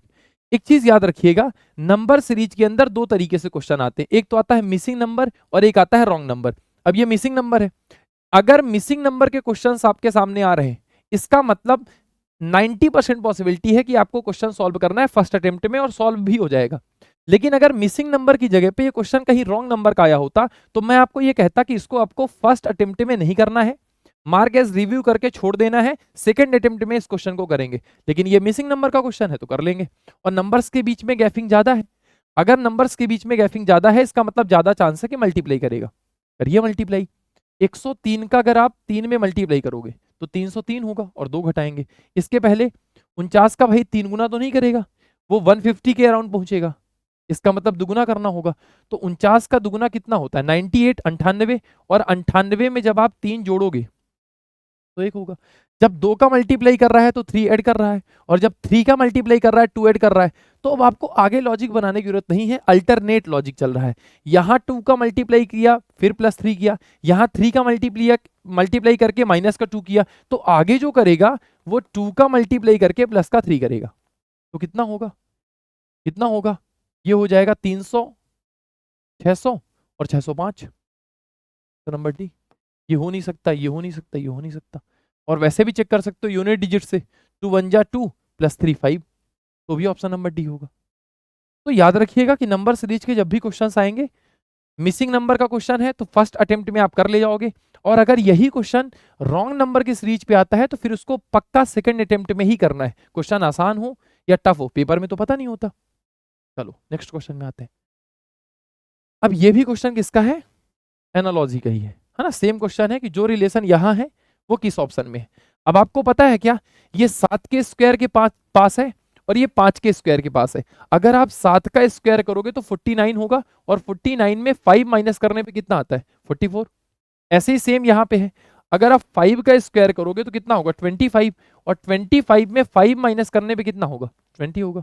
अब देखो ये 6 के स्क्वायर में 6 माइनस कर रहा है, जबकि माइनस कितना करना है 5। ये 12 के स्क्वायर 144 में 2 माइनस कर रहा है, ये नहीं हो सकता।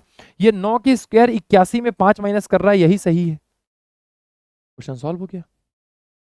ठीक है, तो ये एनालॉजी का क्वेश्चन आसान था। अगर ग्रुपिंग एनालॉजी का क्वेश्चन होता तो उसे फिर हम सेकंड अटेम्प्ट में करते हैं। ये सारी की सारी चीजें जो यूट्यूब पे मैं भी फ्री बैच ले रहा हूँ उसमें सारी की सारी पॉसिबिलिटी बता रहा हूँ। अभी मैंने कोडिंग डिकोडिंग की क्लास ली, उसमें मैं बता रहा हूँ कि किस क्वेश्चन को देख के कैसे अप्रोच लगानी है। नेक्स्ट क्वेश्चन में आते हैं। अब जैसे क्वेश्चन किसका है, लेटर एनालॉजी का है, तो परेशान नहीं होना है, हमेशा पैटर्न सेम चलता है। सिर्फ आप यहां देखो कि ओ की कोडिंग कितनी होती है 15 और एस की कितनी होती है 19, तो कितना ऐड किया है 4। तो यहां भी जब आप 4 ऐड करोगे तो 19 4 23, मतलब लास्ट में डब्ल्यू आना चाहिए। लास्ट में डब्ल्यू इन दोनों ऑप्शन में नहीं है, तो ये दोनों ऑप्शन मैंने पहले ही हटा दिए। अब आप इसमें देखो यहां क्या कर रहा है, माइनस का 4 कर रहा है। भाई एम की कोडिंग होती है 13 और आई की कोडिंग कितनी होती है 9। 13 में जब आप 4 माइनस करोगे तो बेसिकली कितना आएगा 9 आएगा। तो इसका मतलब आपको 8 में 4 माइनस करोगे तो 4 आएगा। 4 मतलब कितना होता है डी। डी डब्ल्यू किस ऑप्शन में है, इसमें नहीं है, इसलिए करेक्ट जो आंसर होगा वो होगा ऑप्शन नंबर सी। और इस क्वेश्चन को हमेशा फर्स्ट अटेम्प्ट में ही आप कर सकते हो क्योंकि क्वेश्चन हमेशा आसान आएगा। नेक्स्ट क्वेश्चन में आते हैं। निम्नलिखित शब्दों को तार्किक और सार्थक क्रम में व्यवस्थित करने पर सही विकल्प का चयन कीजिए। ये यहाँ पे जो ये क्वेश्चन कह रहा है कि आपको इसको लॉजिकल और मीनिंगफुल ऑर्डर में अरेंज करना है। इसका मतलब जिस हिसाब से क्वेश्चन दिया गया है इसको आपको डिक्शनरी ऑर्डर में अरेंज करना है। किसमें अरेंज करना है, डिक्शनरी ऑर्डर में। और एक चीज याद रखिएगा, जब भी डिक्शनरी ऑर्डर के क्वेश्चंस दिखेंगे आपको पूरे के पूरे क्वेश्चन में लॉजिक नहीं लगाना है, आपको क्या देखना है, ऑप्शन। ऑप्शन की हेल्प से हम इस क्वेश्चन को बहुत जल्दी सॉल्व कर सकते हैं। कैसे सॉल्व कर सकते हैं, देखिए देखो L A L A L A L A और एल ए सब में कॉमन है। एल ए के बाद यहां है टी, यहां है एन, और बाकी यहां पे क्या है एन है, और यहां पे क्या है यू है। तो आप बताओ सबसे लास्ट में क्या आएगा, यू आएगा। इसका मतलब सबसे लास्ट में आएगा थर्ड नंबर वाला। कौन आएगा सबसे लास्ट में, थर्ड नंबर वाला। फिर यू के पहले कौन आएगा, टी आएगा। टी आएगा, इसका मतलब फिर आएगा 5 नंबर वाला। तो लास्ट में 5 3 होना चाहिए, ऑप्शन नंबर सी गलत है। 5 3 होना चाहिए, ऑप्शन नंबर बी गलत है। अब ये दोनों ऑप्शन बचे। अब देखो लास्ट के थर्ड में 1 है और लास्ट के थर्ड में 2 है, तो चलो चेक करते हैं। चेक करते हैं, यहां भी एन है, यहां भी एन है, और यहां भी एन है। एन डी है, एन डी है, तो एन डी तो पहले ही आएंगे। एन डी के बाद में कौन आएगा, एन जी आएगा। इसका मतलब लास्ट जो थर्ड होगा वो होगा 153। 153 केवल ऑप्शन नंबर डी में था, तो ऑप्शन नंबर ए भी क्या हो गया, गलत हो गया। याद रखिएगा कब कहां पे ऑप्शन को इलिमिनेट करना है, कब कहां पे ऑप्शन को इलिमिनेट नहीं करना है, यह भी बहुत मैटर करता है। अप्रोच आपकी सही होनी चाहिए, बात खत्म।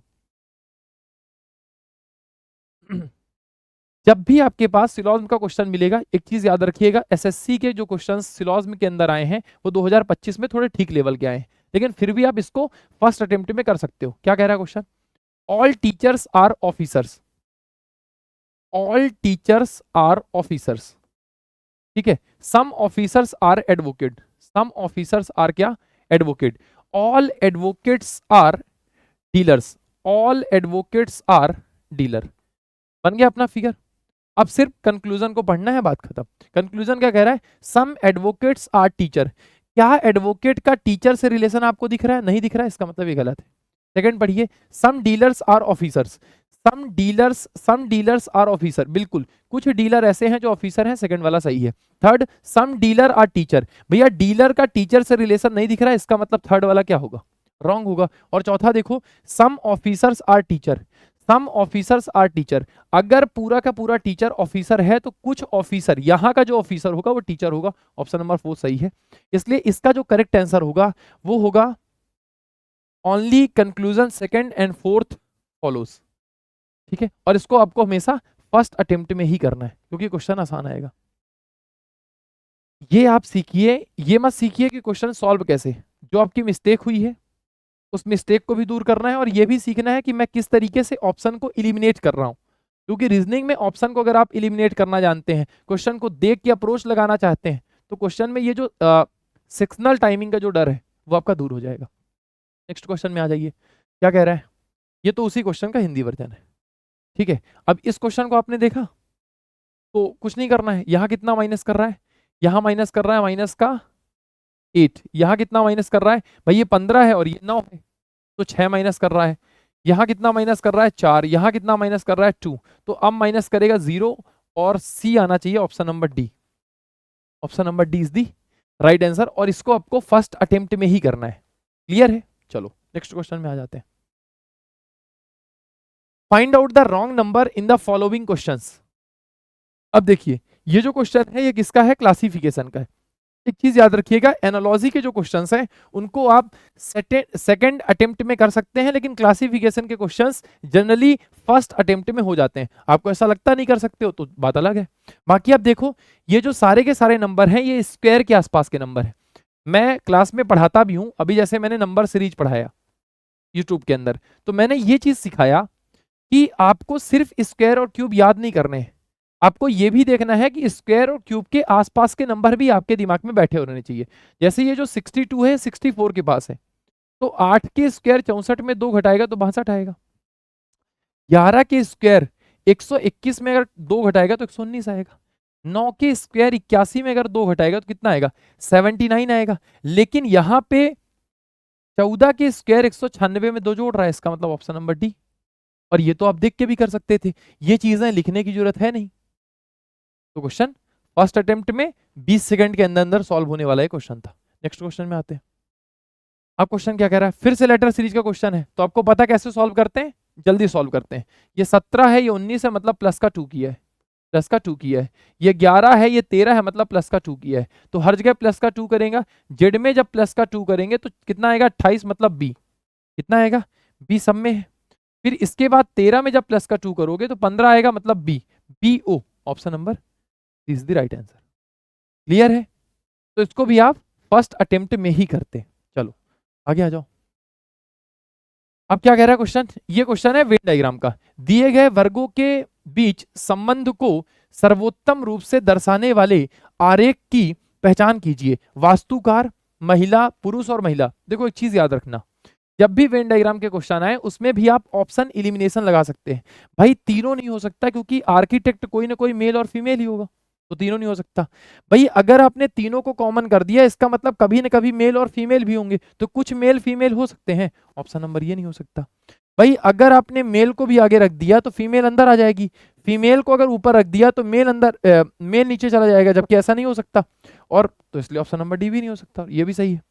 बनाना भी चाहो तो मैं बना देता हूं कि कुछ आर्किटेक्ट ऐसे होते हैं जो मेल होते हैं और कुछ आर्किटेक्ट फीमेल होते हैं, जबकि मेल और फीमेल का आपस में कोई रिलेशन नहीं होता, इसलिए option number C is the right answer. Clear है? चलो नेक्स्ट क्वेश्चन में। अब क्या कह रहा है यहाँ पे, देखो एक चीज याद रखना, एक तो मैंने क्या सिखाया कि जब भी लॉजिकल रीजनिंग के क्वेश्चन आएंगे आपको उसको क्या करना है, सेकंड अटेम्प्ट में ही करना है। ऐसे ही जब भी आपके पास मैथमेटिकल ऑपरेशन के क्वेश्चंस आएंगे, तो मैथमेटिकल ऑपरेशन के क्वेश्चंस में आप क्या करोगे कि क्वेश्चन कैलकुलेटिव है कि नहीं है आपको स्टार्टिंग में पता नहीं होता, तो आप उसको मार्क एज रिव्यू करके सेकंड अटेम्प्ट के लिए रख सकते हो। अभी तो मैं करा रहा हूं, लेकिन ये चीज याद रखना कि इसको आप सेकंड अटेम्प्ट में किया करो, क्योंकि क्वेश्चन कैलकुलेटिव है कि नहीं है। अगर आप थोड़ा सा भी कैलकुलेशन में फंस गए और कहीं 1 से 2 मिनट लग गए तो आप फिर आगे वाले क्वेश्चंस को सॉल्व नहीं कर पाओगे। जैसे इस क्वेश्चन में देखो 76 डी है, डी का मतलब क्या होता है, डायरेक्ट सॉल्व करते हैं। डी का मतलब क्या होता है, डिवाइड। तो 19 चौक 76, यहाँ पे टोटल कितना आया, 4 आया, बात खत्म। अब बी का मतलब क्या होता है, सर बी का मतलब होता है प्लस, ए का मतलब क्या होता है मल्टीप्लाई, और सी का मतलब क्या होता है माइनस। अब आपको पता है कि मल्टीप्लाई करेंगे तो 25 होगा, 25 4 कितना होगा 29, और 29 में जब आप 6 माइनस करोगे तो कितना आएगा, 23 आएगा, ऑप्शन नंबर सी। क्लियर है? चलो नेक्स्ट क्वेश्चन में आ जाओ।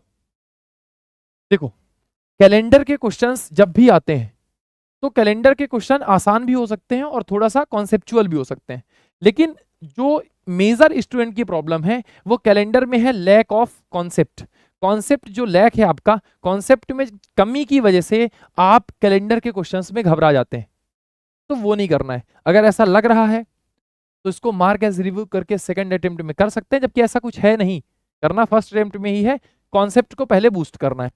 कह रहा कि 8 फरवरी को संडे, क्या है, संडे, और 23 फरवरी 2026 को कौन सा दिन होगा। तो आप तो क्या निकालोगे, डिफरेंस निकालोगे। डिफरेंस कितना आएगा, 15 8 23 होता है, मतलब 15 दिन का आएगा, और 15 दिन का आ रहा है तो 7 से डिवाइड करो, एक बचेगा, एक बचेगा, तो संडे में एक जोड़ोगे, दिन कौन सा होगा, मंडे होगा, ऑप्शन नंबर ए। क्लियर है। नेक्स्ट क्वेश्चन में आ जाओ, क्या कह रहा है क्वेश्चन। अब सेम वही क्वेश्चन है, बस प्लस और मल्टीप्लाई को आपस में चेंज करना है। प्लस और मल्टीप्लाई को आपस में क्या करना है, चेंज करना है। तो जहां पे प्लस है वहां पे आप मल्टीप्लाई कर दो, प्लस और मल्टीप्लाई को आपस में चेंज करना है, तो जहां पे प्लस है वहां पे मल्टीप्लाई कर दो, और जहां पे मल्टीप्लाई है वहां पे प्लस कर दो। पर ये डिवाइड होगा, तो 6 चौको 24, यहाँ पे 4 बचेगा। अब ये प्लस हो गया है तो पहले मल्टीप्लाई करते हैं, 17 3 कितना होता है, 51 होता है, और 51 में 4 जोड़ेंगे तो कितना होगा, 51 में अगर आप 4 जोड़ोगे, 51 आएगा यहाँ पे, 51 में अगर आप बेसिकली 4 जोड़ोगे तो कितना होगा, 55, और 55 में 7 घटाओगे तो 48, option number D correct answer. जब भी मैथमेटिकल ऑपरेशन के क्वेश्चन आए, याद रखिएगा सेकंड अटेम्प्ट पे करिएगा। क्वेश्चन कैलकुलेटिव भी हो सकता है और नहीं भी।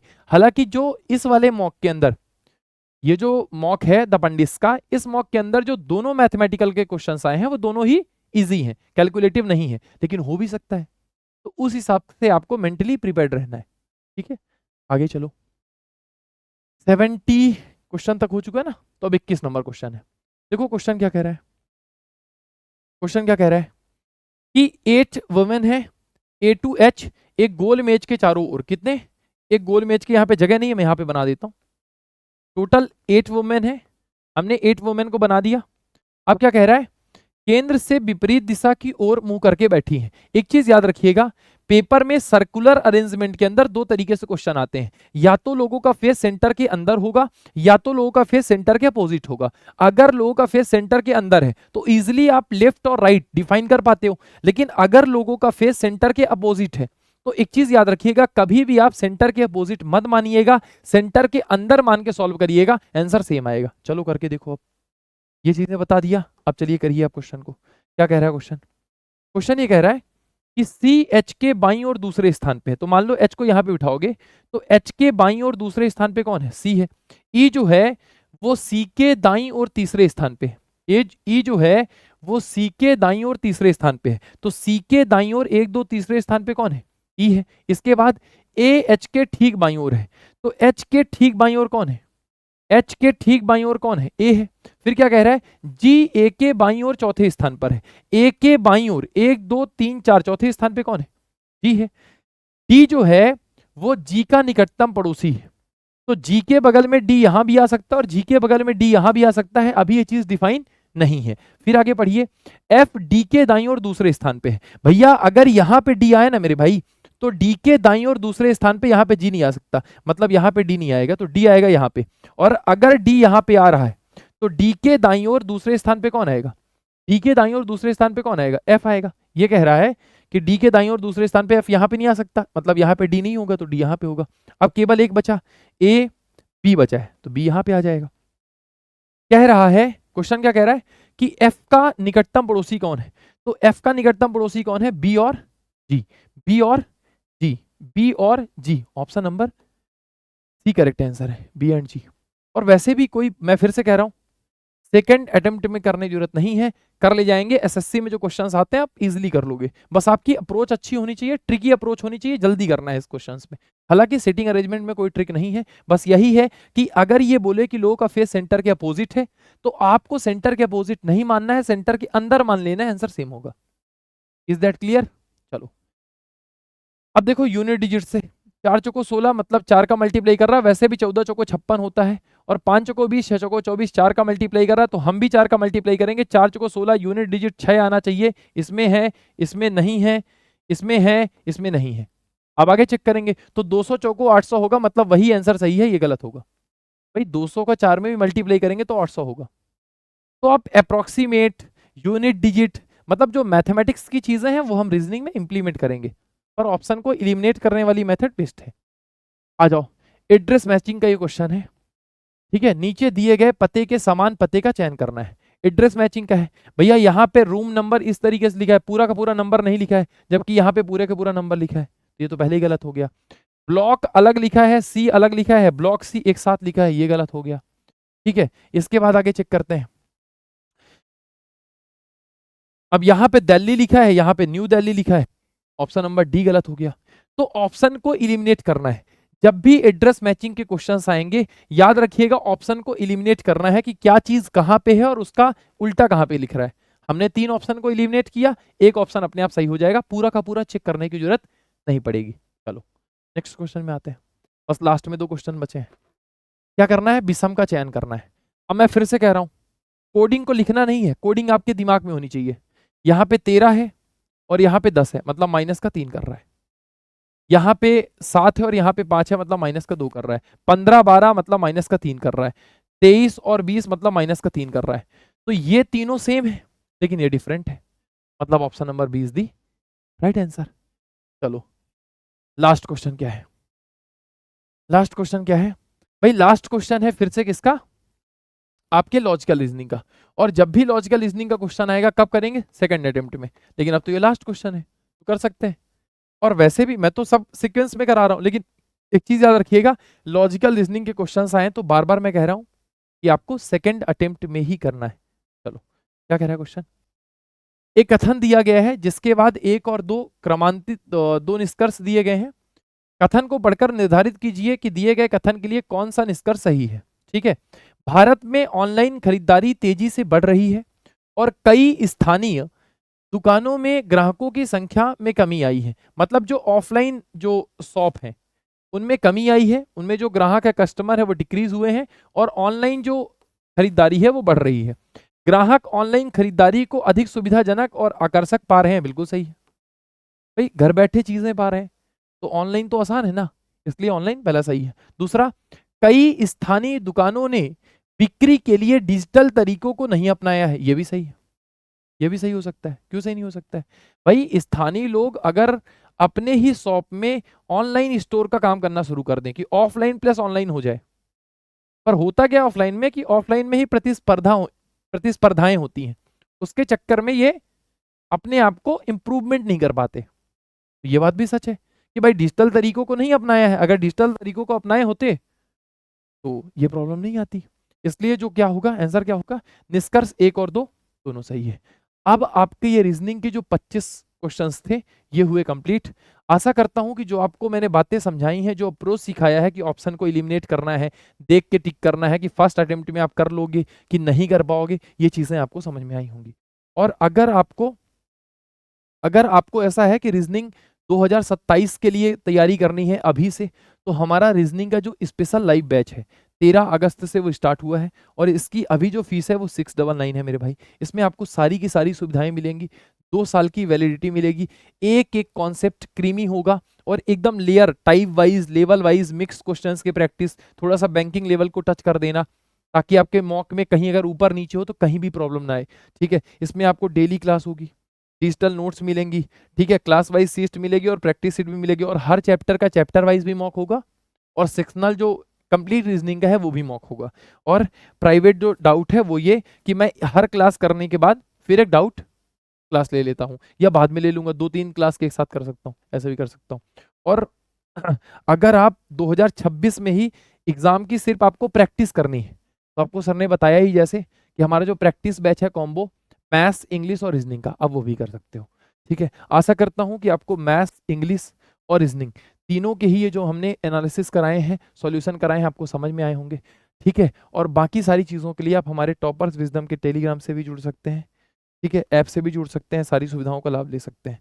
तो अगर आपको वीडियो अच्छी लगी है, इंटरेस्टिंग लगी है, तो ऐसी ही वीडियोस, ऐसे ही मॉक सॉल्यूशन जो द पंडित का है उनको मैं बहुत बहुत धन्यवाद देता हूँ। ऐसे ही मॉक का एनालिसिस या सॉल्यूशन हम भी कराते रहेंगे। तो मिलते हैं अगली वीडियो में, तब तक के लिए धन्यवाद। जय हिंद, राम राम।